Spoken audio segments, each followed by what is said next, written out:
It's working. It's working. It's I working. think if you would acknowledge some of your narcissism.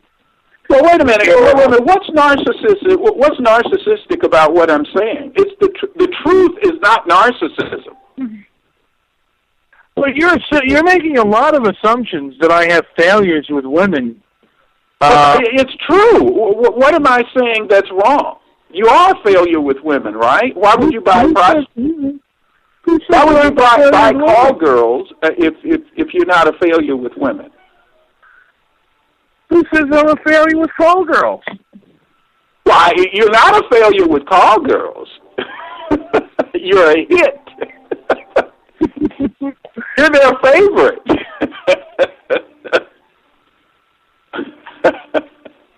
But you are inclined, your tendency is to deal with prostitutes and what are those girls, the girls that give cam whores. dances, what are they called? Strippers. Strippers, yes. I'm sorry, I'm a little down on my, what kind of language is that? It's not graft. It's a type of corruption. What is it called? Goodness, I'm having a failure on these issues here. Now, Jared Taylor has The Reality of Race on YouTube. Wait a minute, we don't care about that. We're talking about strippers now. Okay. Yeah, Jared Taylor is stupid. That's basically an idiot. Let's talk about strippers. Now, strippers are your favorite, right? Do you like them tall, short? Well, when I go into a strip club, and I haven't been in a while. Yes. Now you are an expert on that. Okay. When I go in there, when I went in there, I am like a child in a candy store.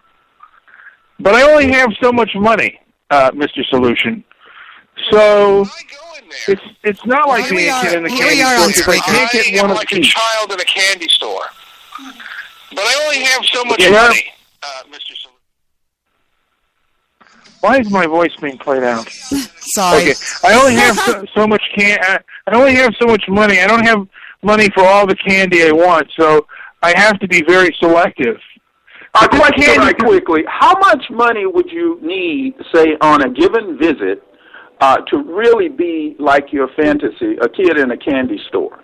Roughly, how much? An estimate. Oh, Mr. Solution, are you going to write me a check? My birthday. Please answer the question, and then we can bloviate. Okay. Or you can bloviate. The most I've ever spent has been, and I'm ashamed to say, it's probably $600. Over what time? Over what duration? Over an hour. For an hour. Okay. Go ahead. Okay. That was a long time ago. But like I said, I was a kid in a candy store. Now, wait a minute. I have to break in on this. Victor just said he heard your question, and he said 10 minutes. And then when Brian goes 1 hour, Victor goes, wow. And I said, you better shut your freaking mouth, buddy. So either Victor's got some high-class hookers. He goes, that was a little Freudian slip, bitch, wasn't it, Victor? He goes, you. now you're being the Debbie that is what I call exacting. Yes. 10 minutes, $600 in 10 minutes. Victor, what the hell are you? What the hell are you paying for? I want the full flavor of my candy. Yes. I'm getting the chocolate sundae. I'm not getting the little scoop of ice cream. Now, without being too graphic, I mean, $600 in an hour.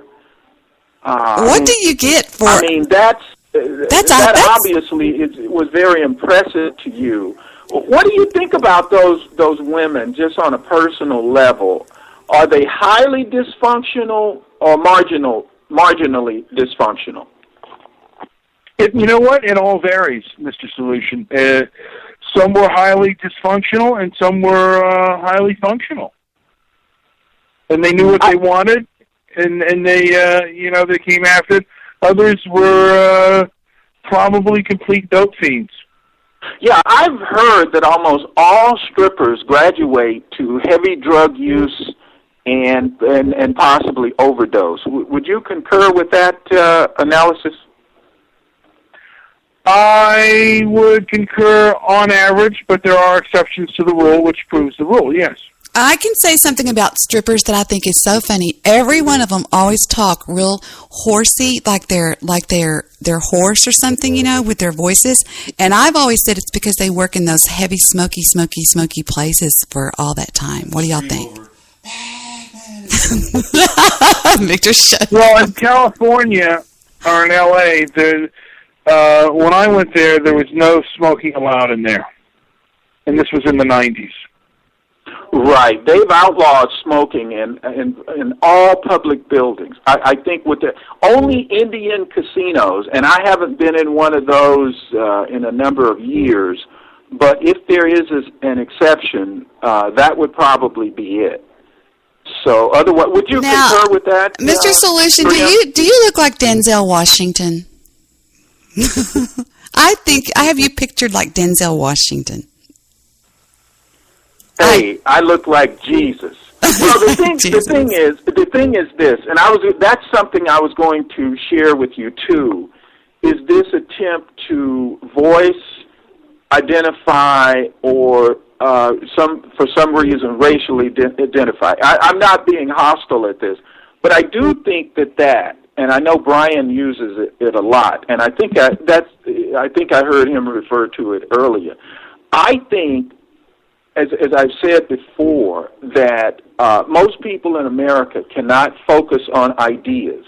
They've been stuck on this fiction of so-called race, which has separated them and not allowed them to see each other's humanity. And that's a horrible thing. It has kept people, I think, at an animalistic level. And I think, without a doubt, it has hampered American growth, because it's just absolutely sickening. And Brian calls himself an expert. Now, he doesn't sound like a typical Caucasian person. He just has a raspy, what you call an indistinct voice. He doesn't sound quite. He doesn't sound quite fat, because usually a fat person labors in their speech. So he's probably not grossly obese, although he may carry anywhere from 50 to 80 additional pounds. But I really think that if he and most people, not that they'll do that, not immediately anyway, but start to try to focus on ideas as opposed to the fiction of race or ethnicity, that some better ground could be covered, greater progress could be made. And I would date a person on compatibility, not their ethnic identity. And I think so many opportunities have been killed and quelled and squelched and destroyed as a result of this lowbrow thinking. What do you think? Would you date an obese woman? Now that I wouldn't, because that's what I would call a non-negotiable, and that deals with health, and it is also something that the obese person can control. They just have chosen not to. Anybody could be obese. I can be obese, and I very well would be if I didn't control my appetite. Because I love ice cream, for example. I love high caloric food. Wait a minute, so does Victor. I have to limit my intake and or burn it off. Victor lives on ice cream. Sorry, just thought I'd throw that in. Do you agree that anyone could be overweight? What was the question? Okay, hold on. I love Haagen-Dazs ice cream. Vanilla is delicious. Oh, Victor lives on ice cream. I'm trying to get consensus on this. Do you guys agree that anyone can become overweight based on their choice and caloric intake? Okay, now I had an uncle that was always thin all of his life, so I don't know about that. I mean, because I'm pretty thin, Mr. Solution, and I pretty much eat whatever I want. I mean, I've always been able to do that. And I know people are going to hate me, but I do. I've got to really... Yeah, but you work your ass off, Debbie. You talk about that all the time. And you were telling us some tips about how to use... This is true. Wait a minute. Let me just finish this and refresh her memory. I recall you talking, not too in the distant past, you were telling Brian, I think, how to lose weight, to wrap your body in some, or wear some clothing that causes one to sweat. Absolutely. And you were talking about how that helped you get into your jeans. Oh, do you recall that? Crazy. It's crazy. Absolutely. It's these sweatpants that I got at the Academy of Sports. Or I could go get them out of my closet and tell you what they are, but it's just like this plastic. Gosh, it makes you sweat. There were prize fighters do to make weight. Debbie, have you ever been kicked out of a buffet? No. Kicked out of a buffet? No. What a question. No, I've been kicked out because it has to be all you can eat, and they told me this is not an all you can eat buffet, sir. They can some buffets can actually ask you to leave. Did you know that? I had never heard of that. This is a first. But before you go on to that, which is hilarious, you make no mistake about it. But see, right there, Debbie was talking about, and then she works out. So, Debbie, it may have come so routine for you that you forget it. But you can't use the exception that proves the rule to defy the rule. Right. And I think most people, I understand there are some people with glandular problems, but that's only about 1% of it. I think that's the biggest bunch of bullshit I've ever heard. It's glandular bullshit. You don't see anybody over in the underdeveloped countries where they're starving. Nobody over there has a glandular problem. They're all skinny. That's right. I mean, it's all, those women that are really big, they go, well, I have a thyroid problem. Nobody in the world has a more underactive thyroid than me. I will repeat that, Mr. Solution. They had to recheck mine 3 times because the laboratory was thinking, this cannot be right. This cannot be right. I mean, now Brian knows this, your TSH, thyroid stimulating hormone, is supposed to be around $4.50, 4.5. Mine was $639. That's, I always look at it in dollars. Mine was $639.00. I can fax it to you to prove it. Which means the higher it is, the higher your TSH, the more inactive your thyroid is. By the way, Brian, I never got that prescription filled. Wow. Oh, but that can actually kill a person, can it? I mean, that jeopardizes one's life. And I've been taking it for so long. I'm real lackadaisical with, or whatever you call it, that word. I'm real stupid about it. And if Victor hears me say I haven't had one in 3 days, I haven't had one in 3 days, Brian. Jesus Christ. I know, I'm terrible about it. Does it make you exhausted not to do that? It takes about a week for it to start, but I will start getting exhausted. The first thing I start seeing is just like, I start getting, like when I went out to check the mail today because I was looking for a package, I had on my shoes and I just started jogging. And I just jogged around the block. And going around the block over here is almost a mile. And I jogged it and came back and I thought, I am exhausted because I was going to help Heather finish. We were redecorating my living room, my den. We were moving all the furniture and everything. And I said, Heather, I can't do this. I'm exhausted. And she was like, really? So maybe I should call that pharmacy and get that refilled like right now before I get in trouble. Yeah. But no, seriously, some people say, I know that came off of you just saying that sometimes it's glandular. I really think that the only time in my life I've ever seen something that was glandular was when those women have those great big fat legs and there's something like wrong with them or something. You know what I mean? Huge legs. Yeah. Yeah, and they're like, it's like a disease or something. And that's like really weird. But I don't know. I wanted to say something. Are you still with us, Mr. Salouche? Yes, I'm listening. Okay. I was going to say one thing to you. The way I see our triangle, okay, when you add Jewish producer into the mix, that's when I sort of back off a little bit of JP and Mr. Midnight Movie Man, because Jewish producer and I we just have a little bit of a kind of going between us. And it's only because he kind of goes along with negative tweets I see about me and things like that. And I just still have a little bit of a doubt. But when it's just he and I, Mr. Midnight Movie and myself, we're like brother and sister. Now, the way I see our triangle, when you come into the picture, I see it just like you call it, sir. You say, hello, son. I sort of see it like I'm over at Brian's house and you're his dad. And although I work for you, let's say, for example, I work for you at your law firm, okay?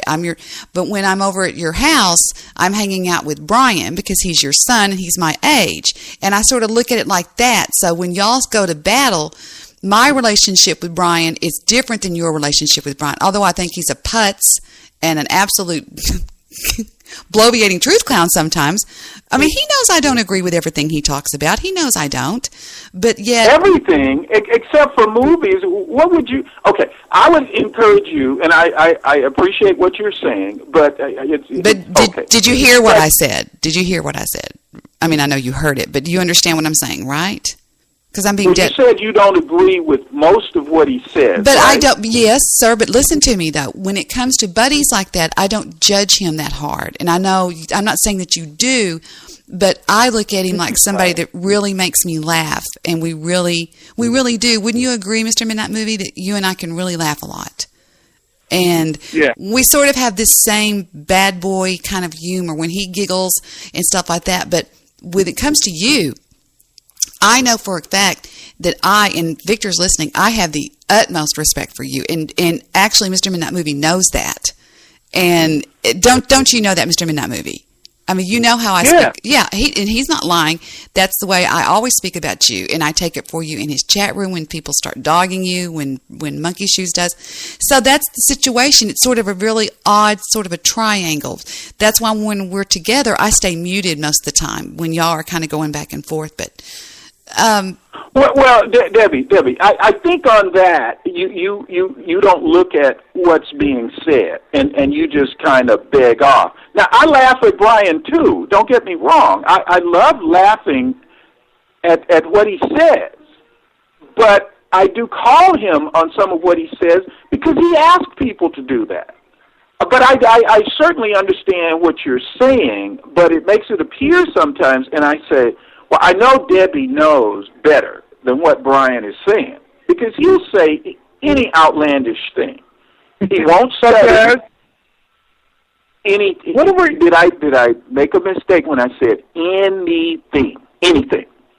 And he is about as equipped to talk about ethnic issues or racial issues as anyone has ever heard. He has no knowledge of that. Now, he just talks about how he dislikes a person based on some limited personal experience that he has, whereby he was probably in a place that he shouldn't have been. But now, if I want to get some facts from him, and I laugh at everything he says because he's funny all around, no pun intended. The thing is that if you want to talk about hookers, you want to talk about eating, you want to talk about movies, that he's good on. He knows specifics about that. And he has to know what's flavorful, what's high in calories, because you can't gain the kind of girth he attains if you didn't know the flavorful foods. And like being asked out of a buffet, I've never heard of. I didn't even know they asked people out. I thought they asked you to come in. Okay, now wait a minute. I have to say something that's in the chat room. Monkey Shoes said, I can imagine Mr. Solutions as a 6-year-old little boy running after the ice cream van going, "Stop, you bloviating ass clown." I'm sorry, I thought that was funny. I think that's cute. Now, let me tell you, I certainly identify with some of Brian's cravings. Now, you'll find me in the market from time to time, and I'll just go to the ice cream section and just peruse it, just look it over. But I don't buy anything. I haven't had ice cream in my house now for about, 10, 12 years because I love it. but I have the ability to resist it because I know I don't want to work off those calories. And so I just leave it alone. Well, Brian never does that. He goes ice cream in your house, Debbie? Brian embraces his weakness. I'm going to be honest and tell you that my husband eats, and I don't care, Victor, I know you're listening. My husband can put away a gallon of ice cream a day. That's how much ice cream he eats. He literally eats that much of it. I mean, he is obsessed with ice cream. And a day? Victor? He's listening out in the den. If I'm lying, I'll get Heather in here or Stephen in here. He goes and gets. It's called Neapolitan or what? It's got the strawberry and the vanilla and the chocolate. Oh, he just lives on it. Loves it. This is my next question. What flavor? What flavor is that? It's called Neapolitan. It's got strawberry, vanilla, and chocolate all in the same box or whatever you call it, in the same thing. Brahms has to be Brahms. Tell him I'm enjoying vicariously. Oh, and he loves something like walnut, something walnut, black walnut or dark walnut or something like that. He loves that. Anyway. Damn, that sounds good. I can imagine. But Debbie, this is the thing. What? If you approach Brian where Brian really lives, in strip clubs, in buffets, and in the movie theater, he's a complete hedonist. And that's okay. I mean, that's him. Mm-hmm. Mm-hmm. He is addicted to pleasure. Debauchery is something he never resists. Pleasure hard. He embraces profligacy and debauchery. Yes. Well, okay, but I'm going to ask you, since we're being kind of brutally honest here, it's late at night. Mr. Solution, do you think, now don't you think about your answer, do you think Mr. Midnight Movie is racist? Well, no, he's not. But not because... No, you don't have to get... No. Don't give that answer that he's not smart enough to be a racist. I want you to tell me, do you think... But that is the answer, Debbie. I know what you're going to say, and I agree. Because to be considered an actual big-time... Right, you have to really know what you're talking about. And there's a whole lot of things... wait a minute. And he would have to have some power. He has no power. Well, I don't believe that, Mr. Solution. I think he can be a racist and just live at home and drink beer and beat his wife if he wanted to. I mean, I'm just saying. No, do you? Absolutely not. So okay. You believe that racism equals prejudice? Equals? Power plus prejudice equals racism. Is that your definition? Not necessarily. You need to look at the words that you just used. A person can have power and they can be prejudiced, but that doesn't necessarily mean they're racist. Racism is most exemplified through the legal system. The most powerful system in any country is its legal system. So racism has to be legally sanctioned by the government, because the government is the one that's charged with with ensuring the protection of the liberties of its citizens. So even if citizens do something that's untoward, nefarious, or hurtful, it is the government that rectifies that. It's just like if someone punched you. You could have them arrested for assault and then sue them civilly. All of that involves the legal system. You follow? Yes. So Brian could never be, so hopefully that answered your question, but Brian wants to be racist in what he says, basically, but he can't be racist. He has no power. He has nothing to effect his desires.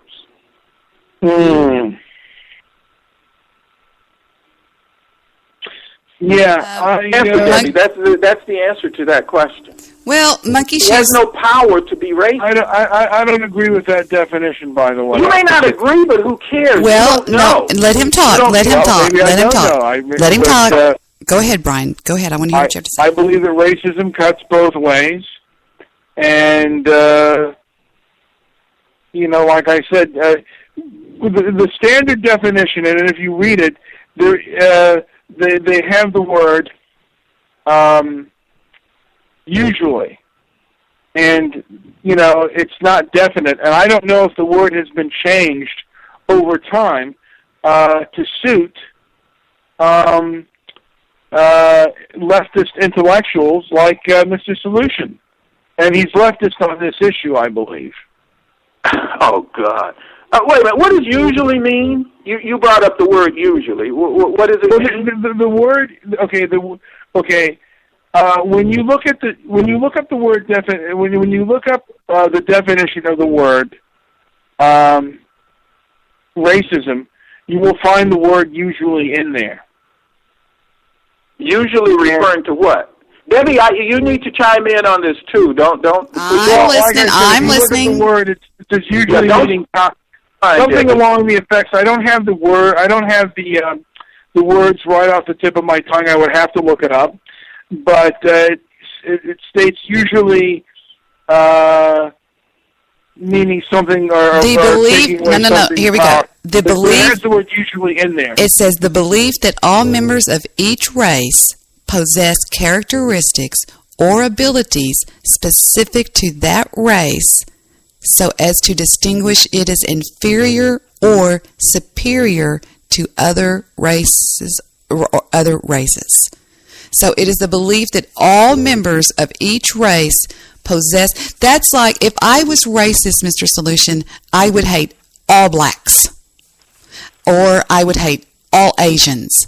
Or now that's what I believe a racist is somebody that says... Yeah, but Debbie, the component that's missing, first of all, it doesn't matter how you feel about someone. You can feel however you want. You can associate with whomever you want.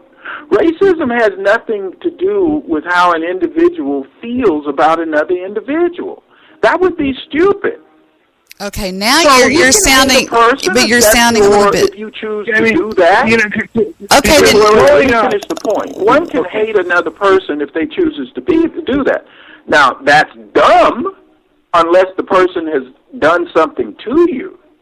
But in order to be racist, as the way this country was founded, you have to have power, and it was about economics. It wasn't about liking someone. See, people have been dumbed down to believe that. And talking to a person like Brian, let me just be candid. You just okay, I'm gonna disagree with you, Mr. Solution. I know of white people that live in trailer parks over here, not close to me, but over here in this part of the country, that literally will not even. They won't even go into a restaurant if there's a certain race in there, what they call it, and they don't have they are a drywaller or a plumber's assistant, whatever. I mean, they wear gimme caps and drive beat-up pickup trucks. These people have no power as far as what I consider power. I mean, to me, money equals power, and I know you're probably going to disagree with that, but what about this definition? No, money is definitely a component of power. There's no doubt about that. But go ahead. A belief that race is the primary determinant of human traits and capabilities. Let me start that over. I don't have my glasses on. A belief that race is the primary determinant of human traits and capacities, and that racial differences produce an inherent superiority of a particular race. Right. Let's go back to the people that you just identified. You say you know a group of people, they're drywallers or just common laborers, and you say that they will not go into a restaurant if there are people of a certain, and I'm going to use the term ethnicity because race is, it's just one race. And I don't know agree. If you agree with that? No, I've agreed with you 1,000 times, and I believe there's only the human race, and then there's just different flavors, different colors, different skin colors. But there are different ethnicities, right? Absolutely. And many of those right. Okay, so now, if a person is angry, that's okay. You know the difference between ethnicity and race? Well, what's the classic definition between ethnicity and race? There's only one Homo sapien, which is the human race.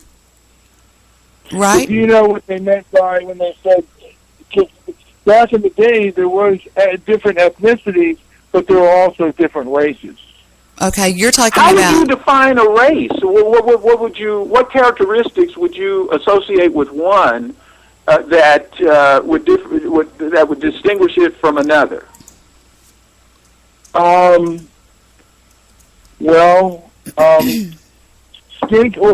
Skin color and facial feature and body type. I mean, there are. Are you talking like mongoloid?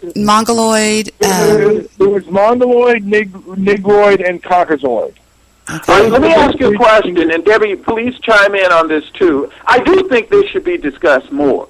What is the definition of a quadroon? A quadroon is someone that is. It was one. I thought it was 1/8, but I believe it's 1/4 white. 1/4. Yeah, but okay, good. Hey, Debbie, can you answer that? Are you saying quadroon? Quadroon is 1/4. Okay, quadroon is 1/4 black. black. Right, exactly. A quadroon. Is that what you're saying, Mr. Solution? Quadroon? Correct. Okay, yeah, that's a person that's 1/4 black. They usually have a grandfather or a grandmother that was black or something like that. Usually it's not one of their parents. Go ahead, I'm sorry. Or 1/3 black, yeah. But phenotypically, what is their appearance? They're white. They're usually caucasoid looking. Okay, now. Sally Hemings was a quadroon, I believe. Okay, now Debbie, if let's go ahead and analyze this now. You have a person that looks completely, what, Brian? Caucasoid. So you just said race is determined, but what are they according to the definition of a quadroon? Well, back in slave days, it was. I heard that it was after 5 generations they would be considered white, but they were considered still black. Do you see what I'm doing here, Debbie? Now, he just said that race could be distinguished by the person's appearance, color, and facial features. Whereas a quadroon, from a phenotypical standpoint, looks completely what, Brian? I think you got that correct. Caucasoid. Yes. So doesn't that smash the hell out of the definition that you just gave, honestly? Absolutely. I would agree. That kind of does. Well, like, you have, okay, And Debbie, wait a minute. I hadn't finished. There's one more. Actually, there are 2 more. Yeah. We just defined the quadroon. There's also the... I'm sorry, what? What I can see in my research here is there are Iranians, Slavics, Bantu, Turkic, Austronesian, Nilotic. Ashkenazi. Yeah, whatever. Wait a minute, but David, let's finish with this one if we can, please. Mm-hmm. Okay. Now, let's shift to a little bit higher gear and go to the octoroon. What is that, Brian? You're pretty good on this now. What is octoroon? 1/8. You know, I used to think that it was 1/3, but it was 1/8. Well, no. It's 1/4 because a quad. Think about a quad. A quad, like a quad runner. That's 4. Okay. An octa, yeah. Yeah. An octa is 8. Yeah. Yeah. Now, define what the latter is. It would be 1/8 black. Yes, and according to your definition now, it's based on phenotype, that is appearance. What does an octoroon look like? It looks like a caucasoid. Okay, now based on your definition of appearance, and Debbie just said it before, now we've just blown your appearance definition out of the water with the quadroon. Now we shift to the octoroon, right? Yes. All right. Now we're going to raise it once again. The 1 drop. Now, exactly what does that mean?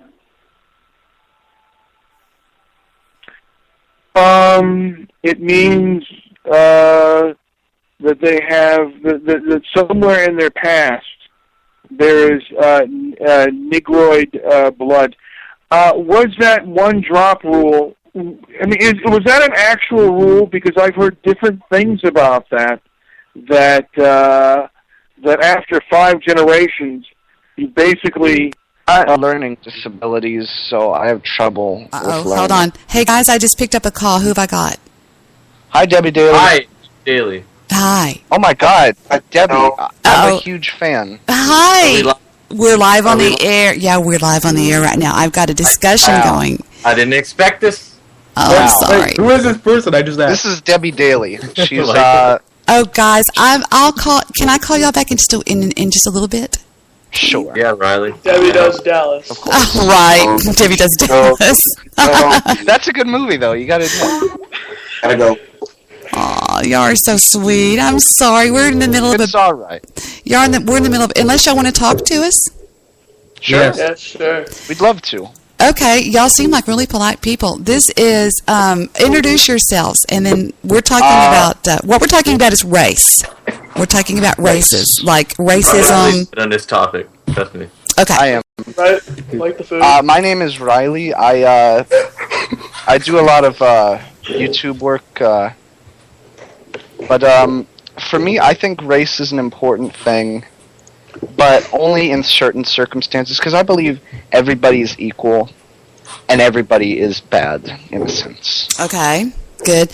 Well, we're really getting scientific here because we have what I consider one of the geniuses of the internet talk show circuit, which is Mr. Solution, and he is very intelligent, and he's telling us the difference between race and ethnicity and stuff like that. So that's kind of where we're at.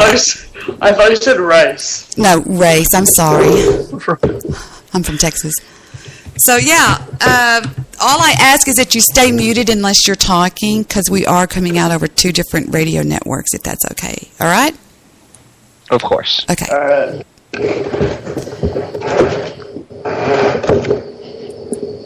Hold on. Okay. Okay, Mr. Solution, go right ahead, and Brian. Are y'all there? Are y'all there? Oh, yes, I'm here. Brian, are you there? Oops, hold on. Right, Caucasoid-looking child. What does that do to your musing about so many generations? What does that do to that? I'm back, by the way. Oh, you are? Yeah. I have a bunch of people that want to. I have a bunch of people that want to come in on the call. Get a drink of water. I'm getting rather thirsty. Go ahead. He has to get a drink sometimes. Go I ahead. have to drink some water. Hold on. I got to put myself on mute because I have to go to the restroom too. Take your time. So, Take your time. Can you two bloviate while I absolutely. use the restroom and drink some water? We damn sure can. Now, I think I don't know. I really want to get to the bottom of this, and Victor's like, "Don't stop talking about what you're talking about," because it's really interesting, and you have so much information, Mr. Solution. I mean, I just told these guys on this other call. I was on Spreaker with them. They wanted to join our call, and I said, we're on what I consider to be one of the geniuses of the late-night internet talk show circuit. So, are you still there, Mr. Solution? Well, okay. I was addressing the point that Brian was attempting to promote, that it takes X number of generations. And I brought up to him a movie, which was actually a documentary, Imitation of Life. And you notice he ended up having to go get a drink of water and go to the bathroom on that.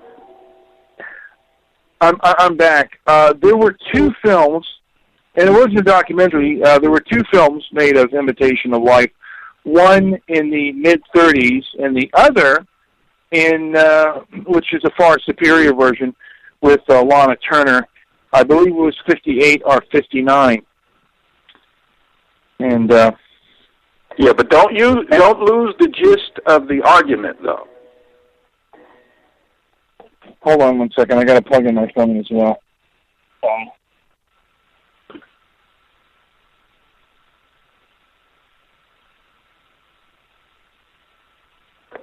And let me allow me to proffer this point, or to tender this point. Brian does help me be a little bit more patient, and I must admit, I don't speak with people like Brian that often. And, speaking with him does allow me to kind of attempt to meet him where he is. And to Brian's credit now, let me just say this, because I have to give credit for where. But a lot of people on this show are like zombie people. They're like brain dead. I don't know if their brain has been burned out by drugs or just lack of use. But whatever the case is, so be it.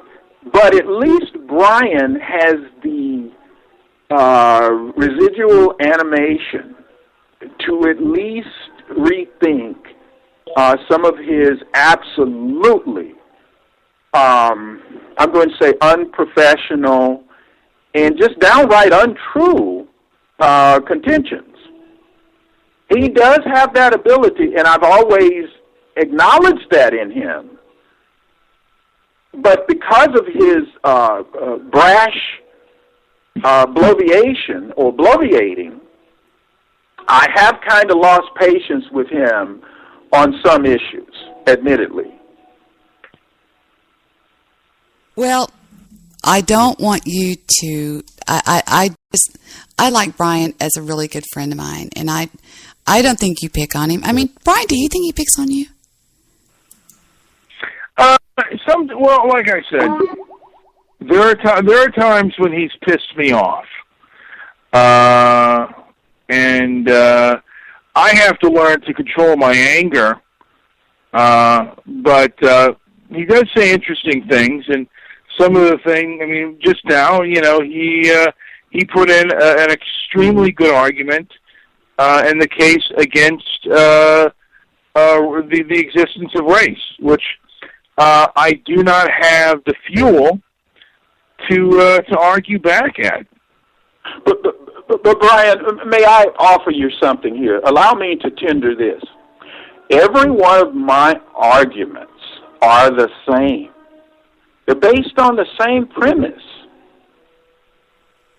Okay, I have something I can read. Okay, the word race, denoting lineage, comes from a French translation of Harris with a silent H into the Italian razza, which in Italian of that time applied to animals, not people.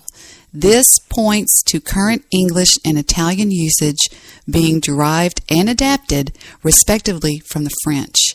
A human race is defined as a group of people with certain common inherited features that distinguish them from other groups of people. All men of whatever race are currently classified by the anthropologist or biologist as belonging to one species, Homo sapiens. This is another way of saying that the difference between human races are not great, even though they may appear so. All races of mankind in the world can interbreed because they have so much in common. Now, we've said that before. All races share 99.99% of the same genetic materials, which means that division of race is largely subjective, and that the original 3 to 5 races were also probably just subjective descriptions as well. Well, now, Debbie, watch this. Now, we can challenge that as saying, well, if we look at now I'm just going to use a term, even though it's not, because you used it. You're talking about inter-race. You said they share about 99.9% of the genetic material, correct? Right, 99.9%. All right, wait a minute now. The next question would be intra-race, that is within the same race. What amount of genetic material do they share? Well, it does go on and say the major divisions of the human race are: most anthropologists recognize 3 or 4 basic races of man in existence today. These races can be further subdivided into as many as 30 subgroups. It says ethnographic division into races from Meyer's Conversational Lexicon of 1885 is Caucasian, Mongoloid, and Negroid.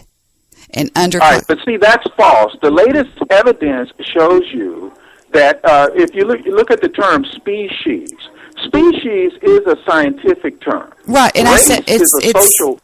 It says that. It says the species is Homo sapien. Right. Species is a scientific term, is what I'm saying. Race is a social, fungible construct, and actually it was only advanced to promote financial hegemony, okay?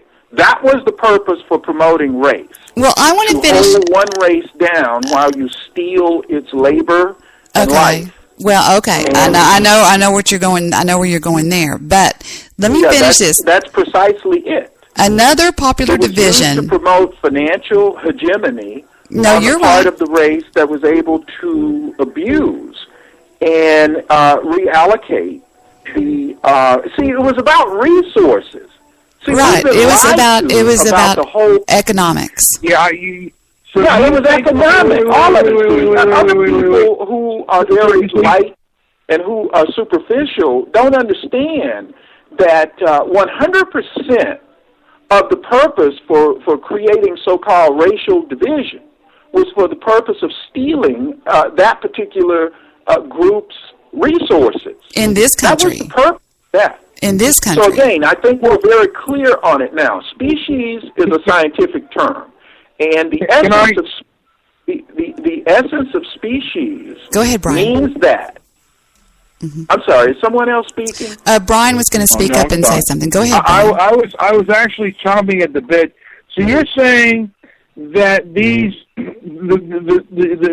scientists and the anthropologists that invented the term of race, they did it for the reason of stealing people's land and taking advantage of land and labor. Land and labor. Yeah, because it would have been harder for them to justify it legally. That was the whole point, is to use that as a legal base. And I encourage you to do this. Whenever you get a chance, read the Supreme Court case, Lovings versus, you can go on Wikipedia and look this up. You can spend a little time while you're eating a gallon of ice cream or more. Mm-hmm. And just go on Wikipedia. And what's your favorite ice cream, by the way? I like Haagen-Dazs vanilla. Oh, there you go. All right. Buy a gallon of that and go on Wikipedia and indulge yourself. Look up Lovings versus Loving, Loving, I believe it is, versus the state of Virginia. And you will see it all comes out in that particular Supreme Court case. And I think that was 1972, if I'm not mistaken. But it was total bullshit to justify a legal fiction to steal another group's labor and resources. And it was easier to do by saying that, oh, they're a different race. Well, the English did it to the Irish. Why didn't they just call them a different race? All right, that's a separate issue. Were they operating under the U.S. Constitution? I'm not saying that they were operating under but the term of race did not come out of, I don't think came out of America. It came out of Europe. Okay, but I'm not going to argue with you on that, because I've already asked you, are you going to do that, first of all? Are you going to get the gallon of Haagen-Dazs? I will get and I've actually seen the HBO movie that was with Timothy Hutton. Right. I forgot but they actually did a kind of a biopic about the Loving family and about that whole situation, and it was a mediocre biopic, by the way. Yeah, you want to read the case, though. You'll get the information in the case. And also, you may want to play this back so you can remember the points of octoroon, quadroon, and the so-called one-drop rule. And just because races can breed and they can basically end up making, and with enough breeding with Caucasoids, can make a Caucasian, doesn't mean that there aren't, different. I mean, you put a good point, but that doesn't mean that there aren't different races that can interbreed, and races are not different. Different races are not different species. We're all you don't know what you're talking. Okay. Okay, you don't know what you're talking about, and so I would just encourage you to go ahead, and a wise man will limit his words. And I'm asking you to go ahead and be wise and not try to argue something that you have no knowledge of. He's trying. He's trying. He's learning, and I'm learning as we go. Yeah. Well, he's learning. You see, when he gets in... But here's the thing, Mr. Solution. I hadn't finished. I hadn't finished. Because, see, if he starts trying to assert himself, and I know he doesn't know what he's talking about. Okay, the thing is, Mr. Solution, these facts are not necessarily universal. Okay, what you're talking about? Wait a minute. What facts? The facts that you're giving are not necessarily universal. The facts that you're giving are not as universal. And there is a fringe group that argues against what you're arguing against. And I'm not saying that they're right or they're wrong. Okay, but notice what I'm asking you is tell me the fact and then tell me the counter argument to the fact. Okay, I have somebody in my chat room on Spreaker that says DNA has... Okay, hold on a second. Alpha Dog says, racism is used to cause division and is used daily by mainstream media and the government. They do not want us to get along and figure them out. He also says chemtrails and fluoride are used to dumb down. I agree. And then he said, good night. And then Crazy Old Man says, DNA has been proven that the human race started from one man and two women. How about that? There you go. What? Yeah. You disagree? Well, yeah, and I think in talking to Brian, at least from my vantage point, talking to him about strippers, food, and movies, I mean, he's perfect. Brian? He's perfect. When was the last time you were at a strip club, Brian? Okay. A year. I know I must sound like a sister, but I just give him a little bit more than that. I don't know if he just gets intimidated by you or what. And I'm not trying to get in between y'all because I've always been told don't get between two guys when they're arguing or fighting. But I just think that Brian, I don't see you as just a complete buffoonery. I mean, I really don't. You know? Well, I guess Mr. Solution does, and he says that everything that I say is ludicrous. But like I said, there are different views out there, and a lot of times they do get shouted down, such as Jared Taylor, who has a different view on things. What is his view? What's his view, Brian?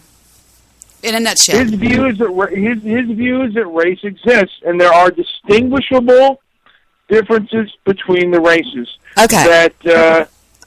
I'm so sorry, Brian. I just when I think of something, it just goes pop right out of my brain. I'm sorry. Go ahead, darn it. I'm sorry. What would pop out of your brain? Go ahead. Mr. Solution, the other night I was in a talk show on Blog Talk Radio in the chat room, and the black people that were on the show were actually calling the white people. When I started speaking, they actually said, "Is that the devil talking?" And I was like, what? And they were actually calling us the white devil. And I think that people that are African American or whatever you want to call it, whatever is proper, I think that they can be very, very mean and very racist. And not you, but and I mean that too. And I was never more aware of this than the other night when I was at the Perry Steele show. It was horrible. It was horrible. And I ended up hanging up the call. But anyway, so and I don't think I've ever heard. I didn't hear the show, but I would look. I also wanted to go on further to say. I want to go on further to say that I've never heard once Mr. Midnight Movie attack anybody that I know to be of color, which would be Chad or Joe, or and I've never heard that out of Mr. Midnight Movie. And that is one thing that I and Victor both give him credit for, is he's a gentleman to people. And that's just what I wanted to say. Now, this is from White Identity, Racial Consciousness in the 21st Century by Jared Taylor. People of all races pay lip service to the ideal of integration, but generally prefer to remain apart. Study after scientific study suggests that racial identity is an inherent part of human nature. Diversity of race, Diversity of race, language, etc. is not a strength for America, but a source of chronic tension. Is that a stupid statement? I'm sorry. What was that? Is that what was written? The short paragraph that I read by White Identity, Racial Consciousness in the 21st Century. What I just read, is that stupid? Yes. And what makes you look stupid is you go and get these lame brain nutcases. Have you heard of Dr. Ben Carson? Wait a minute. Do you have a pen handy? No. Ben Carson is Dr. Ben? No, Dr. Ben. I've heard of Dr. Ben. Dr. Ben Carson. Do you have a pen handy? The old black man. Yes, I do. Okay. Ben Carson is first of all, let me just, I know you're black when you're talking about Dr. Ben Carson, by the way. Okay. What I'm trying to point out to you is that your positions, and I'm going to be stoically calm with you, even though your positions are completely jackass, this is the point. Ben Carson is a pediatric neurosurgeon.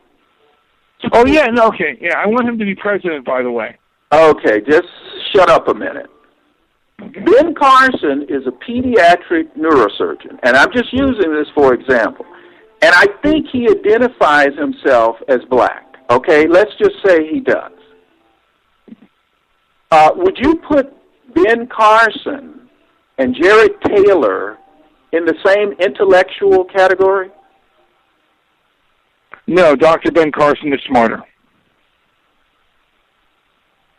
Are you sure? I'm positive.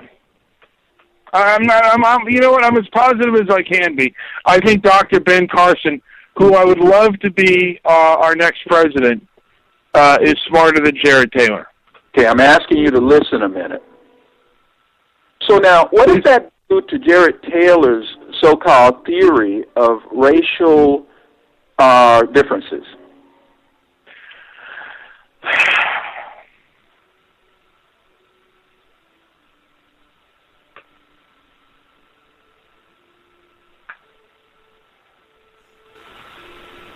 That it does nothing to them because you're an idiot. The thing about it is, you can find many people like Dr. Ben Carson. You can find astronauts, NASA astronauts. You can find many other doctors. You can find mathematicians. There's a guy who's a theoretical physicist, and he, would you say a person who identifies themselves as black and is a theoretical physicist would be a little bit smarter than Jared Taylor? Yes. Have you heard of Neil deGrasse Tyson? Yes. PBS. Yeah, that's it. Would you say Jared Taylor is smarter than he is? No, I wouldn't. I'd say that... well, let me do this. Let me let you and Debbie bloviate because you've just about taxed my abilities. Okay? You understand that? All right. But I will encourage you to get that gallon of Haagen-Dazs of whatever flavor and study that case, Loving versus the state of Virginia. Fair enough?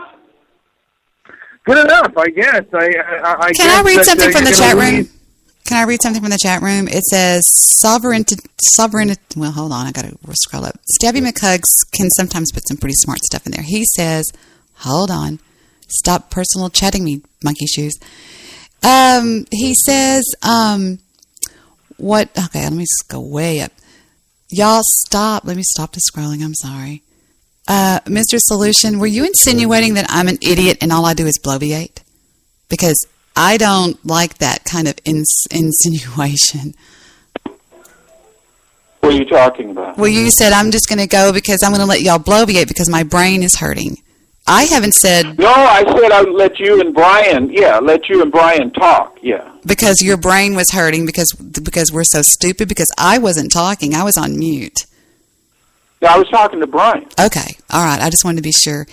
Bobby, wait a minute. Why are you so damn sensitive? I'm not damn sensitive. I just don't want... I was talking, okay.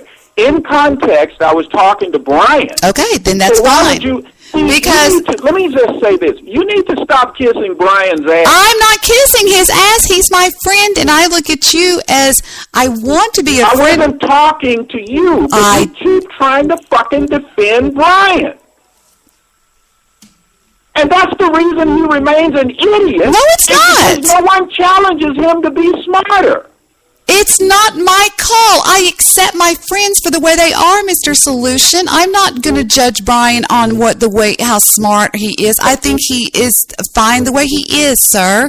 I like you the way you are. But Debbie, no. Yes. Conversation. Okay, I understand that, and I know that I didn't know that you were talking only to Brian, and I was just going to. Debbie, I'm saying something different now. When we're having a conversation, we all should want to be better. If someone tells me I don't want to be better I'm not going to sit. Result of conversation, all right. I won't enter into a conversation with them. All right. Brian, is that your position? You don't want to be better? No, I'm going to answer that. And I'm going to say... I want him to answer it. Go ahead. Well, this is my show, and I'm going to answer it, okay? You can answer in a second, Brian. I do not judge my friends by their intelligence quotient, Mr. Solution. That is ridiculous in my honest opinion. I do not do that. I mean, if that were the case, I would not have many friends at all because I have a very high IQ. I mean, I'm on the radio right now, and you don't know it, but if you were to see me in the office doing paperwork or financial statements and stuff like that, I'm pretty on the ball, okay? But I do not judge people by that. And if I'm going to say, well, Brian, you're stupid, so don't hang around with me, you're stupid, I don't do that. And I'm not saying that that's what you do, but I'm also not going to sit here and browbeat Brian to be smarter to hang with me. And I'm not saying that that's what you do either. I'm just saying that that's not what I'm going to do. Okay, now, go ahead, Brian. You can answer whatever he asked. Well, for some reason, I was taking a drink of water, and I had to take the phone away from my face. I think you said something to the effect of, don't you want to be better? And of course I do. And to me, it's always better when the person is a little bit less passionate and a little bit more calm, cool, and collected, and a little bit less judgmental when someone's making a statement. But I guess that's not the case. And sometimes I'm tolerant of it, other times I'm not, and I would go on the attack. Today I'm pretty tolerant of it. I'm trying for my stoic calm. But let's go both ways now. Let's say that goes both ways. And I should say that you should be more informed on things now I just gave you a source and a resource. Because realize, I get irritated by ignorance, blatant, bald-faced ignorance. And I have just as much right to state my opposition to that as you. Look, I would easily be kinder if I didn't hear so much ignorance. Now, you would just bring it. Jared Taylor is deranged. That's the reason I gave you some comparisons that defied the very definition that he gave of race. I gave you some people that Jared Taylor would consider opposite of him who are 10 times smarter than him. If he weren't human, the only thing he has in relation to some of the people that I just mentioned to you is that he's possibly human. But he's certainly subordinate to their intellect. That was the point I was making to you. Would you debate Jared Taylor? Look, Jared Taylor is not worth me debating. You could debate Jared Taylor. Oh, come on now. That's a cop-out. Jared Taylor is not a smart man. Look, there are what's called idiot savants. Are you familiar with that? I once thought you were an idiot savant minus a savant, but go ahead. Yes, I am. Don't be a jackass. Try to follow. You're not smart enough to make jokes, okay? You are the joke. What I'm trying to tell you is Jared Taylor is not a bright man. And you keep referring to intellectual duds. Would you debate Dr. Michael Levin? Look, none of the people that you mentioned really know anything about the subjects. You could debate them. Okay. You. That's all I'm saying. And then you forget what you learned. Please don't forget Listen to me. If you debated Jared Taylor. Okay, I'm trying to finish a point here. Okay, yes. And it's more important. This isn't a fortiori point. You've learned a few things here tonight. Please don't forget them. Go back and listen to the tape. Yes. But, Mr. Solution, if you debated Jared Taylor, this person has influence on me, and if you could verbally beat him up, because I think he's like one of the smartest people on the block, like the toughest guy, verbally on the block. If you could beat him up in perhaps an Oxford-style debate, kind of with the Robert's Rule of Order style of debate, I would be very impressed with you. You just, look, I don't care. Let me say this. Brian, about half of my life's energy certainly goes into trying to impress you. But look here. That's why I'm so incorrigible. I just gave you I've given you two people to take on. Hold on. Listen a minute. Stop talking and listen. You have two ears and one mouth. Yeah. Okay. I just gave you Dr. Ben Carson. That's your argument for Jared Taylor right there. But even more so, I understand the people that you are influenced by because you have a particular proclivity. You'll never be able to carry it out, though. Mm-hmm. You'll never. Well, like I said, I have. It would be such great radio to hear you debate Dr. Jared Taylor. I would. But you could debate Dr. Jared Taylor. He's not strong on these issues, Brian. And if you had wait a minute, hold on. If you had been keeping track of what's been said tonight, and I encourage you to go back and listen to the tape, you could out-debate him. Why are you wimping out? Wimping out of what? Are you afraid? Of what? Of Jared Taylor. Hello? Jared Taylor is not available. Jared Taylor is, Hello? Going back to, Debbie, are you there? I'm available. I'm right here. Yeah. Who's available? Who's that woman? Who's that woman? I'm a woman. Debbie, let's go back You're to a woman? what you made earlier. Who's this woman? Shh. Okay, I'm sorry, Mr. Solution. Go back to what point? Thank you. Look. Oh, wait. Okay, I got confused. I thought Mr. Solution was I thought you were a woman. You lied to me. Hey, Reuter, how are you? How are you, Reuter? I'm doing pretty good. I want to debate you. Hey, don't get mad at me when I say this, all right? Promise me, say you won't get mad at old Reuter. Tell me. Reuter, no one can get mad at you. What's up, Reuter? But wait a minute. I was trying to make a point to Debbie at this juncture, Reuter. This thing's all gone. It's been going on for 2 hours, dude. I thought you were a woman. You sounded like a woman. You did good at that. I got to take it to the dude for his money. Did you ever see The Crying Game? No, I never watched that. I heard some queer was at the end fingering itself in a bathtub. I don't know what's going on. But Mr. Solution, I like listening to him talk. He like spews his word hole like better than my grandma used to like put apple pie in the window and let it cool. That shit is just spewing. I just wanted to debate debate Mr. Solution on kind of my own terms from a poor white boy trailer park living son of a bitch. That's all I got to say. What's the subject of the debate, Reuter? Chicken fried rice. Or whatever. There you go. We can debate that anytime. Earlier.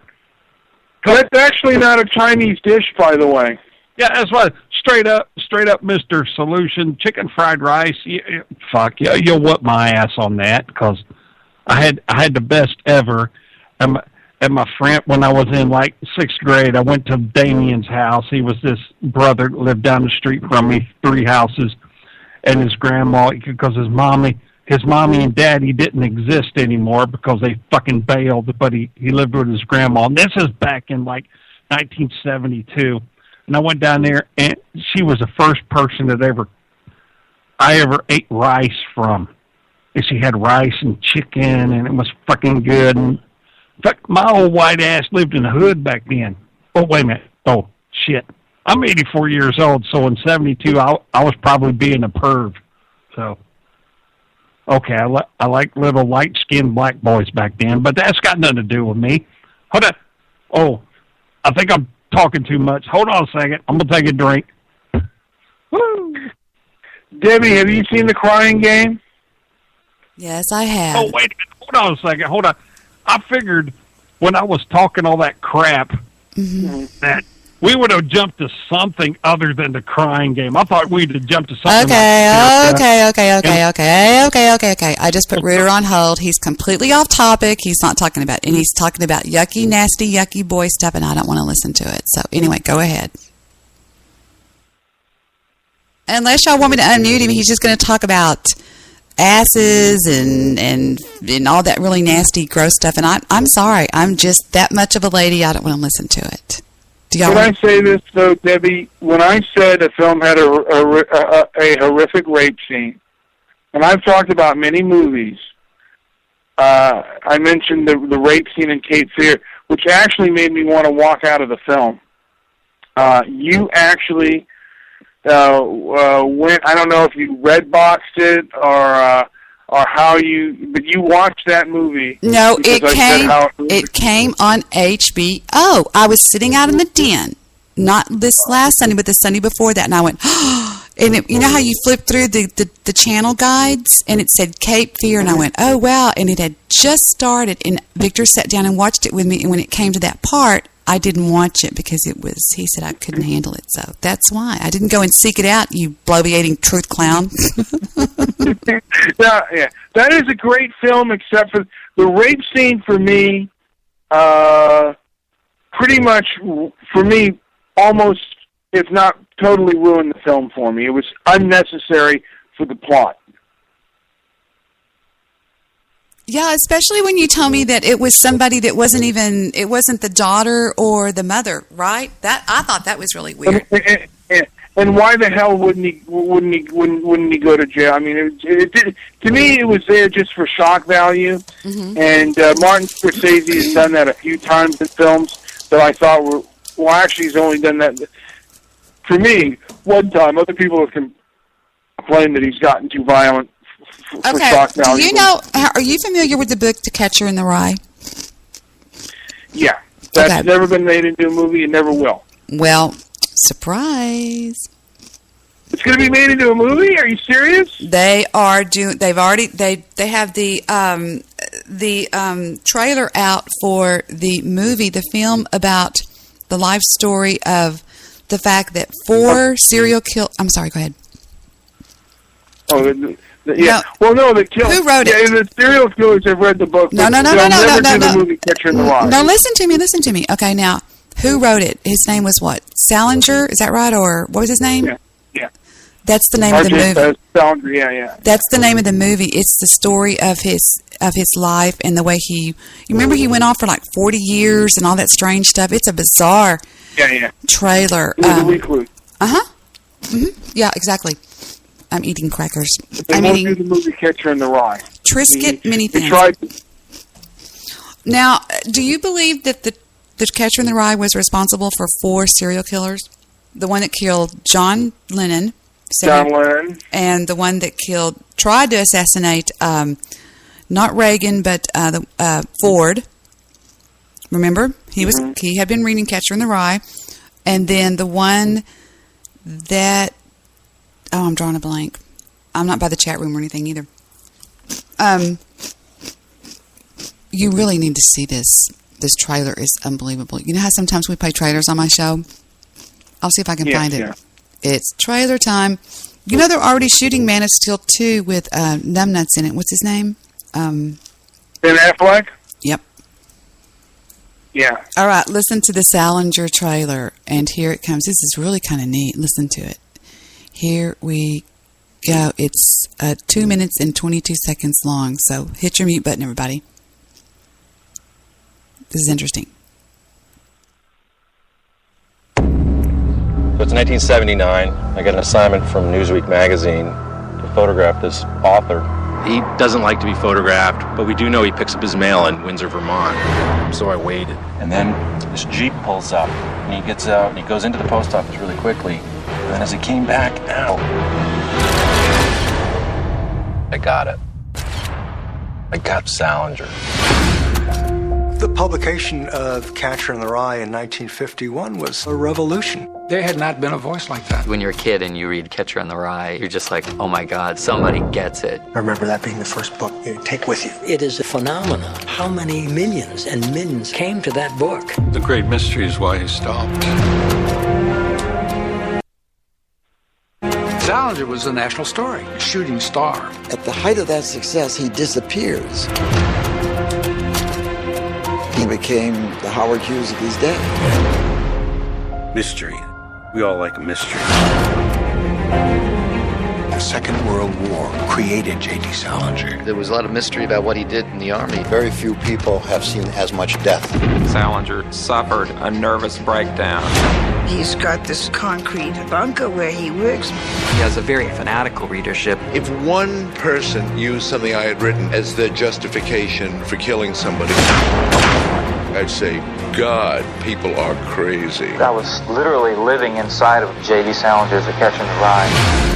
But if 3 people used something I had written as justification, I would be very, very troubled by it.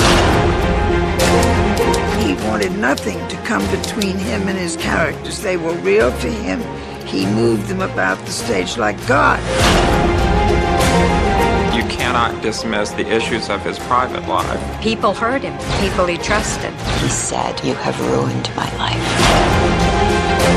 I saw 2 manuscripts. What's in that vault? If someone cracks that code, man, it's going to be the story of the century. Writing a book is a horrible, exhausting struggle. One would never undertake such a thing if one were not driven by some demon. And he had demons. There you go. What do you think? Anybody there? That's why I've never written a book, Debbie, because I don't have any demons in me. Actually, I do have demons. No, I mean, what do you think? Doesn't that sound... It's coming out this fall. And the reason that I thought about it is you mentioned... I never can say his name. Scorsese? Is that it? Scorsese? Yeah. Wow. Yeah. What do you think? How did it sound? Had you heard that? Yeah, I just read about it just recently. I didn't... I haven't YouTubed the preview, but I did read about that documentary. It's more like a documentary. Yeah, I was going to say that, but yeah. Interesting stuff. Have you read Catcher in the Rye? You know, I read bits and pieces of it. Mm-hmm. It was kind of interesting. Have you ever read it? I read bits and pieces of it. Mm-hmm. I don't own it. I don't know. I think there's bits and pieces. I did own it for a while, and I believe my brothers read it in its entirety.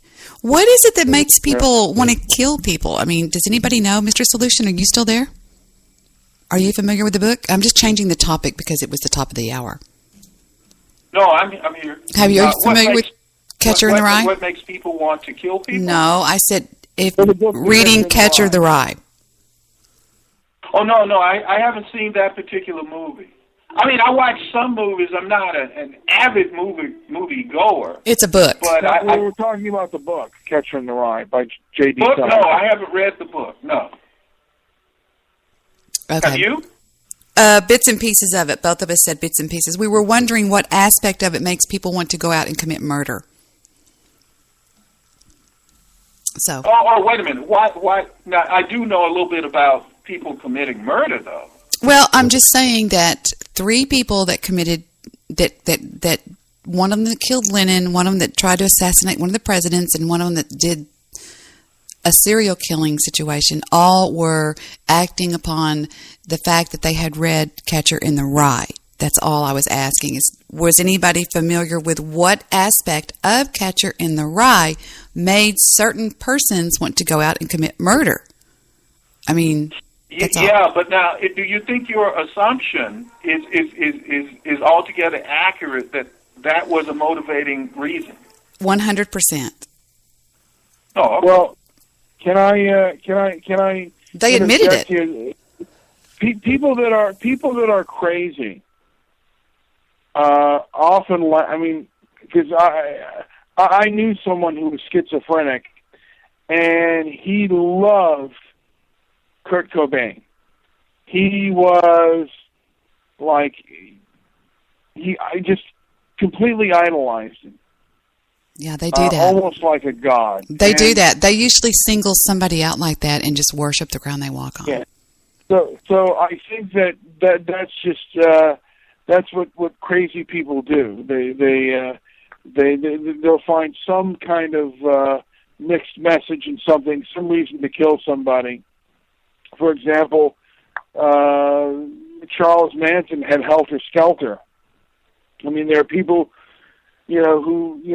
crazy people latch on to things, and they're still going to kill because they're always crazy people are habitually disappointed in life, and they're very vengeful. Right.